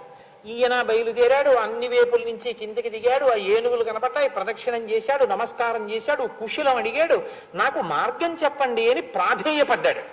అవి సంతోషించి నాయన నీకు మార్గం దొరుకుతుంది అన్నాయి. అంటే పెద్దలు కనపడినప్పుడు వాళ్ళని ఆశ్రయించి అభ్యర్థించవలసినటువంటి విధానంలో మాట్లాడిన మాటల చేత తృప్తి పొంది దిగ్గజములు ఆయనకి సహాయం చేసి ఇప్పుడు ఆయనకి కపిలాశ్రమం కనపడింది. ఆ కపిలాశ్రమం దగ్గరికి వెళ్ళాడు. వెళ్ళేటప్పటికి గుర్రం కనపడింది. 60,000 బూడిద కుప్పలు కనపడ్డాయి. బూడిద కుప్పలు అంటే బూడిద కుప్పలు, పుర్రెలు, ఎముకలు కూడా ఉంటాయి కదండి. కాబట్టి 60,000 బూడిద కుప్పలు అంటే ఖచ్చితంగా మా పినతండ్రులవే తెలిసిపోయింది. అరే రే రే రే రే 60,000 మంది బూడిదైపోయారు. ఎందుకు అయిపోయారో తెలియదు. ఇప్పుడు మీరు బాగా గుర్తుంచుకోవాలి, ఒక గొప్ప విషయాన్ని గుర్తుపెట్టుకోవాలి. రామాయణంలో ఇది పట్టుకున్నాడు రాముడు. ఇది సారం. గుర్రాన్ని తీసుకుని వెళ్ళిపోవడమా, బూడిదల కుప్పలు కనపడ్డాయని ఏడుస్తూ కూర్చోవడమా? ఏం చేయాలండి? గుర్రాన్ని తీసుకుని వెళ్ళిపోవాలి. అశ్వమేధయాగం ముందు పూర్తవ్వాలి కాబట్టి. అదే చేయలేదు అంశుమంతుడు. ఆయన ఏం చేశాడో తెలుసా అండి? 60,000 మంది బూడిద కుప్పలై పడిపోయారు. ఎప్పుడు పడిపోయారో తెలియదు. కాబట్టి వీళ్ళ ప్రేతాత్మలు తిరుగుతుంటాయి. ఇంకా వీళ్ళకి జలతర్పణం అవ్వలేదు కాబట్టి దాహంతో ఉంటారు పితృదేవతలు. వాళ్ళు తాగేది నీళ్లే పాపం. అందుకని ఆ నీళ్ళు ఇచ్చిన వాడు లేడు వీళ్ళకి. నేను కొడుకునవుతాను. ఎందుకని అంటే మరి పినతండ్రులే కదా. అందుకని చెప్పి నేను ఇప్పుడు తండ్రులు కాబట్టి వీళ్ళకి జలతర్పణం ముందు చేయాలి. ఇది విహిత కర్తవ్యం. ఇంకో 2 రోజులు కూర్చుంటాడు. ఇన్నాళ్ళు కూర్చున్నా ఆయన పీటల మీద. ముందు నేను పట్టుకెళ్ళి జలతర్పణం ఇవ్వాలి. అందుకని ఆయన గబగబా నీళ్లు ఎక్కడున్నాయని వెతికాడు. ఎక్కడ కనపడలేదు. ఆఖరికి ఎక్కడ నీళ్లు కనపడ్డాయి. ఇప్పుడు ఆయన నీళ్లు తేవడం కోసం అని చెప్పి పరిగెత్తాడు. పరిగెడితే గరుత్మంతుడు వచ్చాడు, మేనమామ. వచ్చి ఆయన అన్నాడు, కపిలేనా ప్రమేయేణ దగ్ధాహిమే మహాబలా సలిలం నార్హసి ప్రాజ్ఞ దాతుమేషాం హి లౌకికం గంగా హిమవతో జ్యేష్ఠ దుహితా పురుషర్షభ తస్యాం కురు మహాబాహో పితॄణాం తు జలక్రియాన్ భస్మరాశీకృతాన్ ఏతాన్ ప్లావయే లోకపావని తయా క్లిన్నమిదం భస్మ గంగయా లోకకాంతయా షష్ఠిం పుత్ర సహస్రాణి స్వర్గలోకం నయిష్యతి సుపర్ణవచనం శ్రుత్వా శోంశుమానతి వీర్యవాన్ తరితం హయమాదాయ పునరాయాన్ మహాయశాః. ఆ వచ్చినటువంటి గరుత్మంతుడు అన్నాడు, నాయనా మేనల్లుడా, నువ్వు తొందరపడి పరిగెత్తుకెళ్ళి నీళ్లు తీసుకొచ్చి జలతర్పణం చేద్దాం అనుకుంటున్నావు. నీ పితృదేవతలకి, అంటే ఈ చనిపోయినటువంటి పినతండ్రులకి ఈ భూమిలో ఉన్నటువంటి నీళ్లు తీసుకెళ్లి పితృతర్పణం చేసి నీళ్లు విడిచిపెట్టినా వాళ్ళకి ఆ నీళ్లు ముట్టవో. ఎందుకంటే ఈ నీళ్లు ఊర్ధలోకాల్లోకి పితృదేవతలకి తల దగ్గరికి వెళ్లే లోపల ఆవిరైపోతాయి. కారణం ఏమిటో తెలుసా? మహాత్ముని యొక్క కోపాగ్ని జ్వాలలకి మరణించారు. అలాంటి వాళ్ళకి ఈ లోకంలో జలతర్పణం ఇవ్వడం కూడా కదలదు. వాళ్ళు అలా దాహము పడుతూ అలా పడుండడమే. వాళ్ళకి ప్రేతత్వం పోవాలంటే, వాళ్ళకి జలతర్పణం చెయ్యాలంటే హిమవంతుని యొక్క పెద్ద కుమార్తె అయినటువంటి గంగా నది స్వర్గలోకంలో ఉంది ప్రవహిస్తూ. ఆమెని భూలోకం మీదకి తీసుకురావాలి. భూలోకం నుంచి పాతాళ లోకంలోకి తీసుకురావాలి. పాతాళ లోకంలో ఉన్నటువంటి ఈ భస్మరాసుల మీద గంగ ప్రవహించాలి. అప్పుడు వాళ్ళకి దాహం తీరి వాళ్ళు ప్రేతత్వం నుంచి విముక్తి పొంది ఊర్ధలోకాలకు ఎడతారు. అలా పట్టుకురాగలవా? ముందు గుర్రం పట్టుకెళ్ళు, ఇవ్వకు నీళ్లు వాళ్ళకి అందదని చెప్పాడు. అంటే బాగా గమనించండి, తొందర పడిపోవడం చాలా తేలిక. Think twice before you leap అని ఇంగ్లీష్లో సామెత. 2 మార్లు ఆలోచించు దూకే ముందు. Marry in haste and repent at leisure అంటారు. తొందరపడి పెళ్లి చేసుకుని జీవితాంతం విచారించడం. అలా తొందరపడి పని చేసేసి తనకి తన వాళ్ళకి కూడా ఇబ్బంది తెచ్చే పనులు చేయకూడదు. పాపం చెయ్యడం చాలా చాలా తేలిక, జ్ఞాపకం పెట్టుకోండి. అప్పటి సుఖం కోసం ఒక పాపకర్మ చేసేయడం చాలా తేలిక. ఒక్కొక్కసారి ఆ పాపకర్మ ఎంత కట్టి కుడుపుతుందో తెలుసా అండి? ఒక్కసారి శరీరం వదిలిపెట్టిన తర్వాత ఇంకా మిమ్మల్ని ఉద్ధరించడం ఎవ్వరికీ చేతకానంత స్థాయిలోకి వెళ్ళిపోయి కూర్చుంటుంది. అది ఇక ఎవరు ఉద్ధరించలేరు. ఈ చేసిన పని చిన్నది, కానీ వీడు మాత్రం దాహం తీర్చేవాడు కూడా లేక పడుంటాడు. అలా ఎందుకు ఆ స్థితి? ఎందుకంత అత్యుత్సాహం? ఇది తలకాయలోకి వెడుతోంది రామచంద్రమూర్తికి. అన్నిటికన్నా దేనికి పెద్దపీట వేశాడంటే గుర్రం తీసుకెళ్ళడం కన్నా పితృదేవతలకి జలతర్పణం చేయడం మీద శ్రద్ధ పెట్టాడు.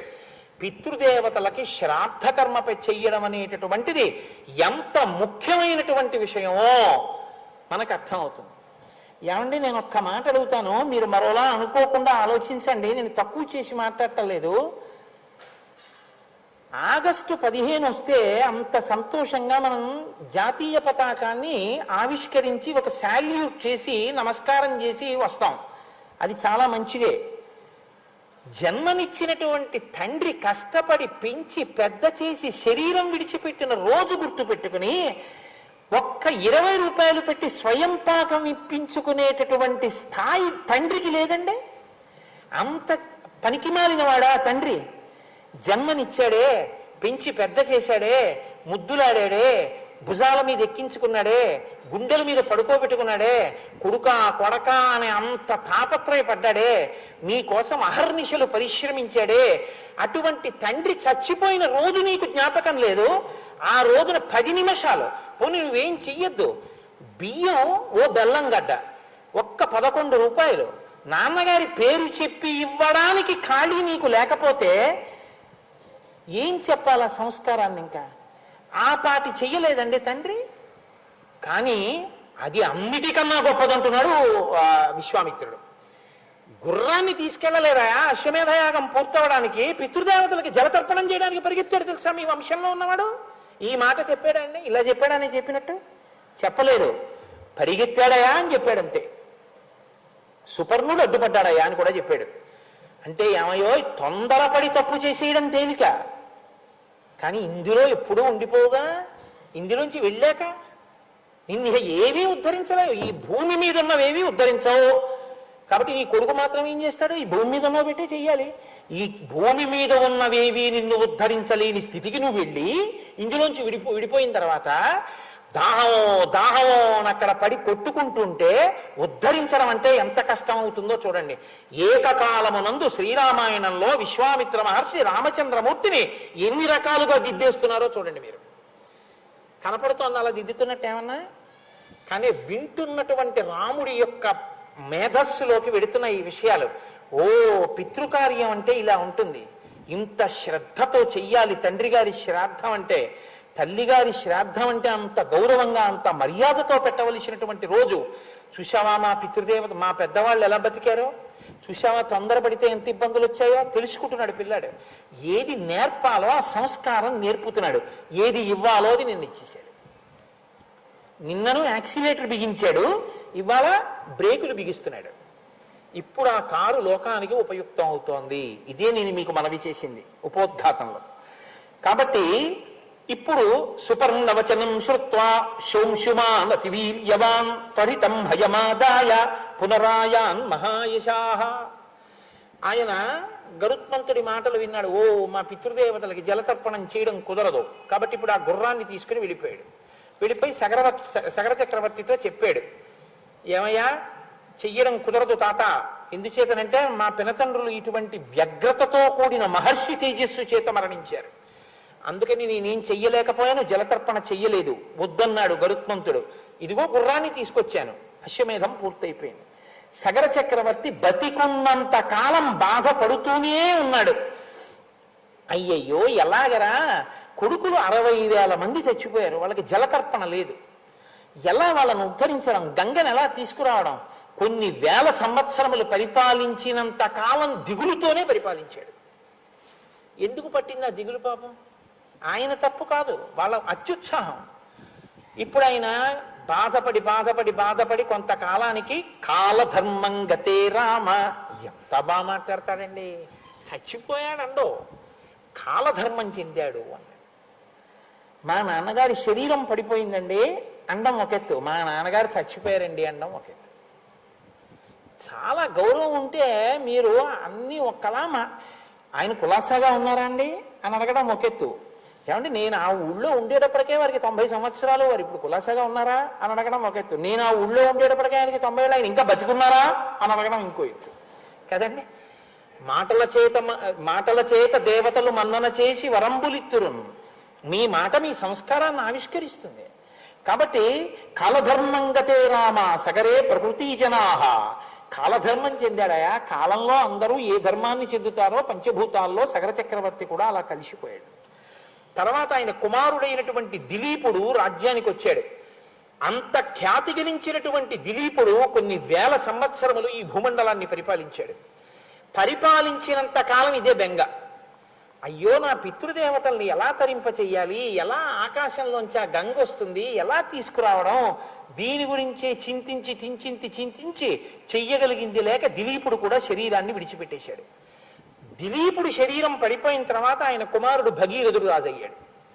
భగీరథుడు రాజయిన తర్వాత భగీరథుడు కొన్ని సంవత్సరములు పరిపాలన చేసిన తర్వాత మంత్రులు చెప్పారు, మీ ముందు వాళ్ళు పరిపాలన చేసినప్పుడు ఈ బెంగతోనే ఉన్నారు, ఇప్పటికీ మీ వంశంలో కొంతమంది పితృదేవతలు ప్రేతత్వం నుంచి విడుదల పొందలేదు, అలాగే ఉన్నారు దాహంతో, మీ వంశంలో వాళ్ళెవరూ చేయలేకపోయారు ఈ పని.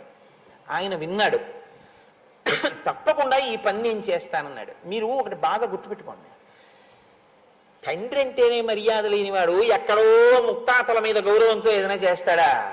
వాడు చేసేది ఏమి ఉండదు. ఇప్పుడు రాజ్యానికి వచ్చిన వాడు హాయిగా రాజ్య సుఖాలు అనుభవించాలా, వాళ్ళ కర్మ అండి, అప్పుడు ఏదో వాళ్ళు అలా అక్కర్లేని పనులు అన్నీ చేశారు, పోయారు, పోన్లు ఎదురు ఊసేందుకు ఇప్పుడు మనం పరిపాలన చేసుకుందాం ధర్మంగా అనొచ్చు. త్యాగం అంటే ఇది, తన కొరకు తాను బతకడం కాదు, తను ఎందులో పుట్టాడో ఆ వంశంలో వాళ్ళను ఉద్ధరించడం గొప్ప అనుకున్నాడు. రాజ్యాన్ని వదిలిపెట్టి అరణ్యానికి వెళ్ళిపోయాడు తపస్సుకి. రామ, ఆ భగీరథుడు మీ వంశంలో వాడు, రాముడు చెప్తున్నాడు. విశ్వామిత్రుడు వింటున్నాడు. రామచంద్రమూర్తి, ఓ, తన వంశకర్తల్ని ఉద్ధరించడం కోసం రాజ్యాన్ని విడిచిపెట్టి తపస్సు చేశారు మా వాళ్ళు, ఇదే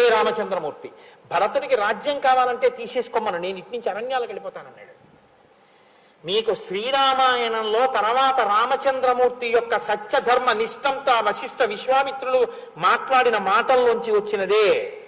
గురువు అంటే అది, గురువు వాక్ అంటే అలా ఉంటుంది, వినేవాడు ఉంటే.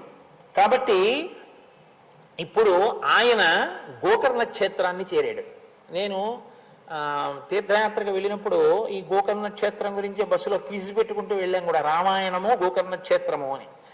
ఆ గోకర్ణ క్షేత్రం చాలా గొప్పగా ఉంటుంది. శృంగేరి వెళ్ళేటటువంటి వాళ్ళకి ఆ గోకర్ణం, ఆ తర్వాత ఉడిపి, మూకాంబిక, ధర్మస్థలి, కుక్షి సుబ్రహ్మణ్యం, కుక్కి అంటుంటారు, కుక్షి సుబ్రహ్మణ్యం, శృంగగిరి, ఇవన్నీ ఒక చోటికి వచ్చేటటువంటి ప్రదేశాలు. అవి అక్కడికి వెళ్ళి గోకర్ణ క్షేత్రానికి వెళ్ళి తపస్సు చేశాడు. ఎటువంటి తపస్సుట? ఊర్ధ్వబాహు పంచతప మాసాహారో జితేంద్రియ తస్య వర్ష సహస్రాణి ఘోరే తపసి తిష్ఠిత. ఎవరో చేసినటువంటి పొరపాటు వంశంలో. ఈయన ఎంత కష్టపడుతున్నాడో చూడండి. ఊర్ధ్వబాహు, 2 చేతులు పైకెత్తాడు. పంచతప, 4 వేపులా గ్రీష్మ ఋతువులో అగ్నిహోత్రాన్ని పెట్టుకుని కన్నులు ముయ్యకుండా సూర్యుడి వంక అలా చూస్తూ ఉన్నాడు. దీన్ని పంచాగ్నిహోత్ర తపస్సు అంటారు. పంచతప మాసాహారో, నెలకి ఒక్కరోజే ఆహారం తిన్నాడు. జితేంద్రియ, ఇంద్రియములను గెలిచి నిలబడ్డాడు. తస్య వర్ష సహస్రాణి, 1000 ఏళ్ల తపస్సు చేశాడు. ఘోరే తపసి తిష్ఠిత, ఘోరమైన తపస్సులో బ్రహ్మగారి గురించి అలా నిలబడ్డాడు. ఇప్పుడు చతుర్ముఖ బ్రహ్మగారు ప్రీతి చెందారు. అబ్బా, ఎంత ఘోరమైన తపస్సు చేస్తున్నాడు రా, ఆయన దిగొచ్చారు. భగీరథ మహాభాగ ప్రీతస్తేహం జనీశ్వర తపసాచ సుతప్తేన వరం వరయ సువ్రత. నాయనా, నీకేం కావాలి? నీ తపస్సు చేత ప్రీతి చెందాను, నీకేం కావాలో కోరుకో, ఇస్తానన్నారు. ఆయన అన్నారు, గంగాయాః సలిలక్లిన్నే భస్మన్యేషాం మహాత్మనాం స్వర్గం గచ్చేయురత్యంతం సర్వే మే ప్రపితామహాః దేయాచ సంతతిర్దేవ నావసీదేత్ కులంచనః ఇక్ష్వాకూణాం కులే దేవ ఏషమేస్తు వరఃపరః. మా ప్రపితామహులైనటువంటి వారు పితృ పితామహ ప్రపితామహ. ప్రపితామహులైనటువంటి వాళ్ళంటే ముత్తాతలు దాహం కూడా తీరకుండా, ప్రేతత్వం విడవడానికి వీలు లేకుండా పడున్నారు. కపిల మహర్షి యొక్క ఆగ్రహ జ్వాలలకు భస్మరాశులై వాళ్ళ నుంచి గంగ ప్రవహించాలి. అందుకని స్వర్గలోకం నుంచి గంగని విడిచిపెట్టండి, ఇది నా మొదటి వరం. 2, ఏమి ప్రారంధమో తెలియదు కానీ మా ఇక్ష్వాకు వంశంలో ఎప్పుడూ సంతానం కోసం ఇబ్బందులు పడుతున్నారు.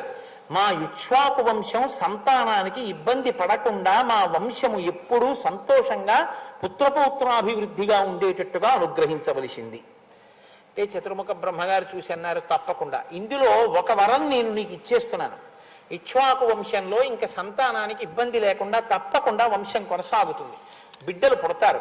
కానీ నాయన, గంగ ఆకాశంలోంచి పాతాళలోకంలోకి రావాలన్నావే, ఆ కోరిక నేను తీర్చలేను. ఎందుకో తెలుసా? గంగాయాః పతనం రాజన్ పృథివీన సహిష్యతి తాం వై ధారయితుం వీరనాన్యం పశ్యామి శూలినః. గంగ ఆకాశంలోంచి కాని భూమి మీద పడిందా, పాతాళలోకానికి వెళ్ళాలంటే ముందు భూమి మీద పడాలి. భూమి మీద కాని పడిందా, ఈ భూమి తట్టుకోలేదు, కదిలిపోతుంది భూమి. కాబట్టి భూమి యొక్క స్వరూపం పాడవకూడదు. కాబట్టి గంగని ఆకాశంలోంచి భూమి మీద పడు అని చెప్పడం కుదరదు. కానీ నేను నీకు ఒక మార్గం చెప్తాను. అలా పడాలి అంటే భూమి మీద నిలబడి గంగ పడుతున్నప్పుడు తల మీద పట్టి విడిచిపెట్టగలిగిన వాడు ఉండాలి. అలా పట్టి విడిచిపెట్టగలిగిన వాడు ఒక్కడే ఉన్నాడు ఈ సమస్త బ్రహ్మాండములో. వీరనాన్యం, ఇంకెవ్వడూ లేడు. పశ్యామి, ఉన్నాడు, చూస్తున్నాను. ఎవడో తెలుసా? శూలినః, త్రిశూలం పట్టుకున్న మహాదేవుడు, త్రిపురాంతకుడు, త్రయంబకుడు, సదాశివుడు, పరమేశ్వరుడు, పరమశివుడు ఉన్నాడే, ఆయన పట్టుకుంటాడు. ఆయన కాని వచ్చి నిలబడ్డాడా, గంగ వచ్చి ఆయన తల మీద పడుతుంది. ఆయన తల మీద పడితే ఆయన తట్టుకోగలడు, భూమి కూడా తట్టుకోగలదు. ఆయన తల నుంచి కింద పడుతుంది. అందుకని పరమశివుడు వస్తే విడిచిపెట్టడం కుదురుతుంది. అంతకన్నా నేను ఏం చెప్పను, స్వస్తి అని లేచిపోయాడు. అంటే ఇప్పుడు ఏం చేయాలి? పరమశివుడిని అడగాలి కదా. ఎక్కడవుతుందిలే మన వల్ల, ఇప్పటికి 1000 ఏళ్ళు ఊర్ధ్వబాహు పంచతప మాసాహారో జితేంద్రియ, ఇంత తపస్సు చేశాం, మళ్ళీ ఇప్పుడు పరమశివుడి గురించి తపస్సు, ఇప్పుడు ఆయన కోసం తపస్సు చేస్తే ఆయన ఏమంటాడో, మళ్ళీ ఎందుకు వచ్చిన ప్రారంభం, వెళ్ళిపోతాను రాజ్యానికి, ఏదో ఒకటి సాధించానుగా అని వెళ్ళిపోవచ్చు. వెళ్ళలేదు. ఇది భగీరథ ప్రతిజ్ఞ అంటారు. నేను సాధించి తీరుతాను, పట్టుదలంటే ఎలా ఉంటుందో రామా చూడు, 1000 ఏళ్ళు తపస్సు చేసి మళ్ళీ శివుడి కోసం తపస్సు చేస్తున్నాడు. నీ వంశంలో వాడే చెప్తున్నాడు రామచంద్రమూర్తికి.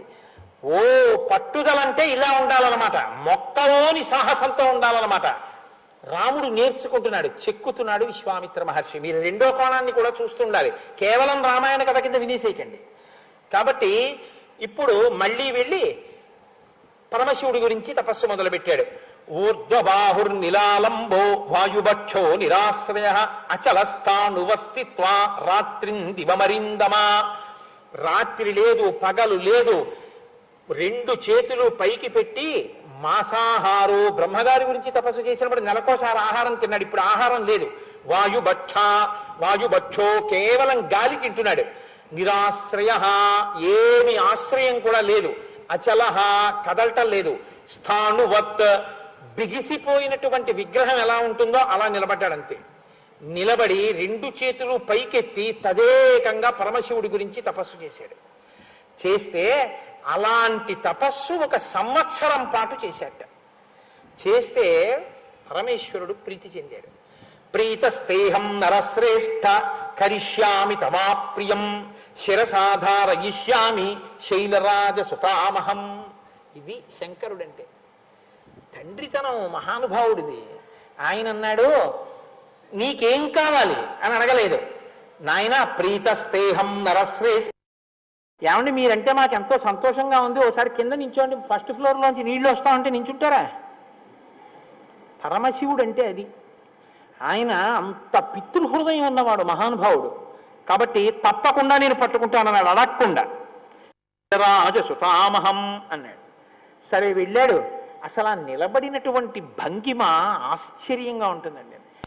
ఆ భంగిమ ఉపాసన యోగ్యం, అద్భుతం. 2 కాళ్ళు పక్కకి పెట్టి 2 చేతులు ఇలా నడుం మీద వేసుకుని ఇలా తల కొద్దిగా పైకెత్తి ఇలా జటాజూటాన్ని కొంచెం విస్తరించి పడు జటాజూటంలో అన్నట్టుగా ఇలా నిలబడి ఉంటాడు.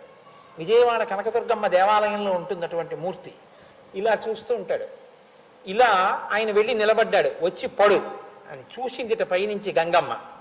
చూసి అచింతయచ్చసాదేవి గంగా పరమదుర్ధరా విషామ్యహం హి పాతాళం శ్రోతసా గృహ్య శంకరం తస్యావలేపనం జ్ఞాత్వా క్రుద్ధస్తు భగవాన్ హరః తిరోభావయితుం బుద్ధిం చక్కిరే త్రినయనస్తదా సా తస్మిన్ పతితా పుణ్యే రుద్రస్య మూర్ధని హిమవత్ ప్రతిమే రామ జటామండలగహ్వరే సా కథం చిన్మహీం గంతుం న శక్నోద్యత్నమాస్థిత నైవ నిర్గమనం లేభే జటామండలమోహిత. ఆయన అలా నిలబడి పైకి చూస్తున్నాడు. గంగమ్మ పైనుంచి చూసిందిట. శంకరుడు నించున్నాడు, తపస్సు చేసి సాధించాడు, వెళ్ళు అన్నారు. ఇప్పుడు ఆవిడ ఒక విచిత్రమైన నవ్వు నవ్విందిట. నవ్వి అనుకుంది, పిచ్చాడు, ఏమిటో నన్ను పట్టుకుంటానని నించున్నాడుగా బ్రహ్మగారు అన్నారని వచ్చి నించుండిపోయాడు. ఏమిటో అనుకుంటున్నాడు. మొసళ్లతో, ఎండ్రకాయలతో, తాబేళ్లతో, పెద్ద పెద్ద పావులతో ఆకాశం నుంచి నేను పెద్ద ధారగా వెళ్ళి ఆయన జటామండలం మీద పడితే, తల మీద పడితే తల దిమ్మెక్కి కింద పడిపోతాడు, ఈడ్చేస్తాను పాతాళ లోకానికి. ఏమిటో నన్ను పట్టగలిగిన మొనగాడిని అనుకుని చూస్తున్నాడు. ఇంతోటి జటామండలం విప్పాడనుకుంది. ఆయన అనుకున్నట్ట, చూశాట పరమేశ్వరుడు. హరకృత్థ, ఆయనకి తెలియదండి ఎవరి మనసులో ఏముందో. ఓహో నేను పట్టలేననుకుంటోంది అనుకుని ఒక్కసారి తన జటాజూటాన్ని పెంచి నించున్నాడు. ఆవిడ సాకథం చిన్మహీంగంతుం న శక్నోద్యత్నమాస్థితః నైవ నిర్గమనం లేభే జటామండలమోహిత. కొన్ని సంవత్సరాల పాటు ఆకాశంలోంచి పడిన గంగ పరమశివుని యొక్క జటాజూటంలో తిరుగుతూనే ఉంది. చుక్క నీరు కింద పడలేదు. అలా కట్టేశాడంతే. ఇప్పుడు అనుకుందిట గంగతో పాటు మొసళ్ళు, ఎండ్రకాయలు, తాబేళ్లు, చేపలు, పావులు, రాక్షసులు ఇన్ని అందులో పట్టేస్తున్నాయి. దీన్నండి స్తోత్రం చేశాడు రావణాసురుడు. నేను గంగానది సైకతంలో కూర్చుని విశ్వనాథుడి వంక చూస్తే జటాటవీగల జల ప్రవాహ పావిత స్థలే గళేవలం జలంబితాం భుజంగ తుంగమాలికాం ఢమఢమఢమఢమన్ నినాదమడ్డమర్వయం చకార చండ తాండవం తనూతున శివ శివం జటాకటాహ సంభ్రమ భ్రమన్ నిలింప నిర్ఝరీ విలోల వీచి వల్లరి విరాజమానమూర్ధని ధగద్ధగద్ధగద్ధగద్ జలల్లలాట పట్ట పావకే కిశోర చంద్రశేఖరే రతి ప్రతిక్షణం మమ అగర్వ సర్వమంగళా కళాకదంబ మంజరీ రస ప్రవాహ మాధురీ విజృంభణా మధువ్రతం స్మరాంతకం పురాంతకం భవాంతకం మఖాంతకం గజాంధకాంతకాంతకం తమంతకాంతకం భజేటు. అందులో చెప్తాడు పరమశివుడు తాండవం చేస్తుంటే ఆ జటాజూటం ఇలా తిరుగుతుంటే అందులో గంగానది కూడా తిరుగుతుంటే బిందెలో నీళ్లు తిరుగుతున్నట్టుగా తిరిగేటటువంటి ఓ పరమశివ, గంగతో నిండినటువంటి ఆ జటాజూటంతో ఉన్నటువంటి నీ స్వరూపాన్ని నేను ఈ గంగానది సైకతంలో కూర్చుని నీ ఆలయ శిఖరం వంక చూస్తే కదా నిలింప నిర్జరీ నికుంజకోట రేవసన్ విముక్త దుర్మతి సదాశిరస్తమంజలింబాన్ కదా నిలింప నిర్జరీ నికుంజకోట రేవసన్ విముక్త దుర్మతి సదా శిరస్య మంజలిస్తవన్ అంటాడు. నేను ఇక్కడ ఈ సైకతంలోంచి చూస్తుంటే నాకు సాకార రూపుడవై ఎప్పుడు కనపడతావో విశ్వనాథ అన్నాడు. అటువంటి గంగని పట్టి తాండవం చేసేటటువంటి పరమశివ స్వరూపం యొక్క గొప్పతనం ఏమిటో చూసింది గంగ. పడుతూనే ఉంది సంవత్సరాల పాటు. దేవతలందరూ వచ్చేశారు, యక్షులు గంధర్వులు కిన్నీరులు కింపురుషులు అంతఃపురాన్ లాంటి విమానాలతో వచ్చి ఆకాశం అంతా నిండిపోయారట. ఏమాశ్చర్యం!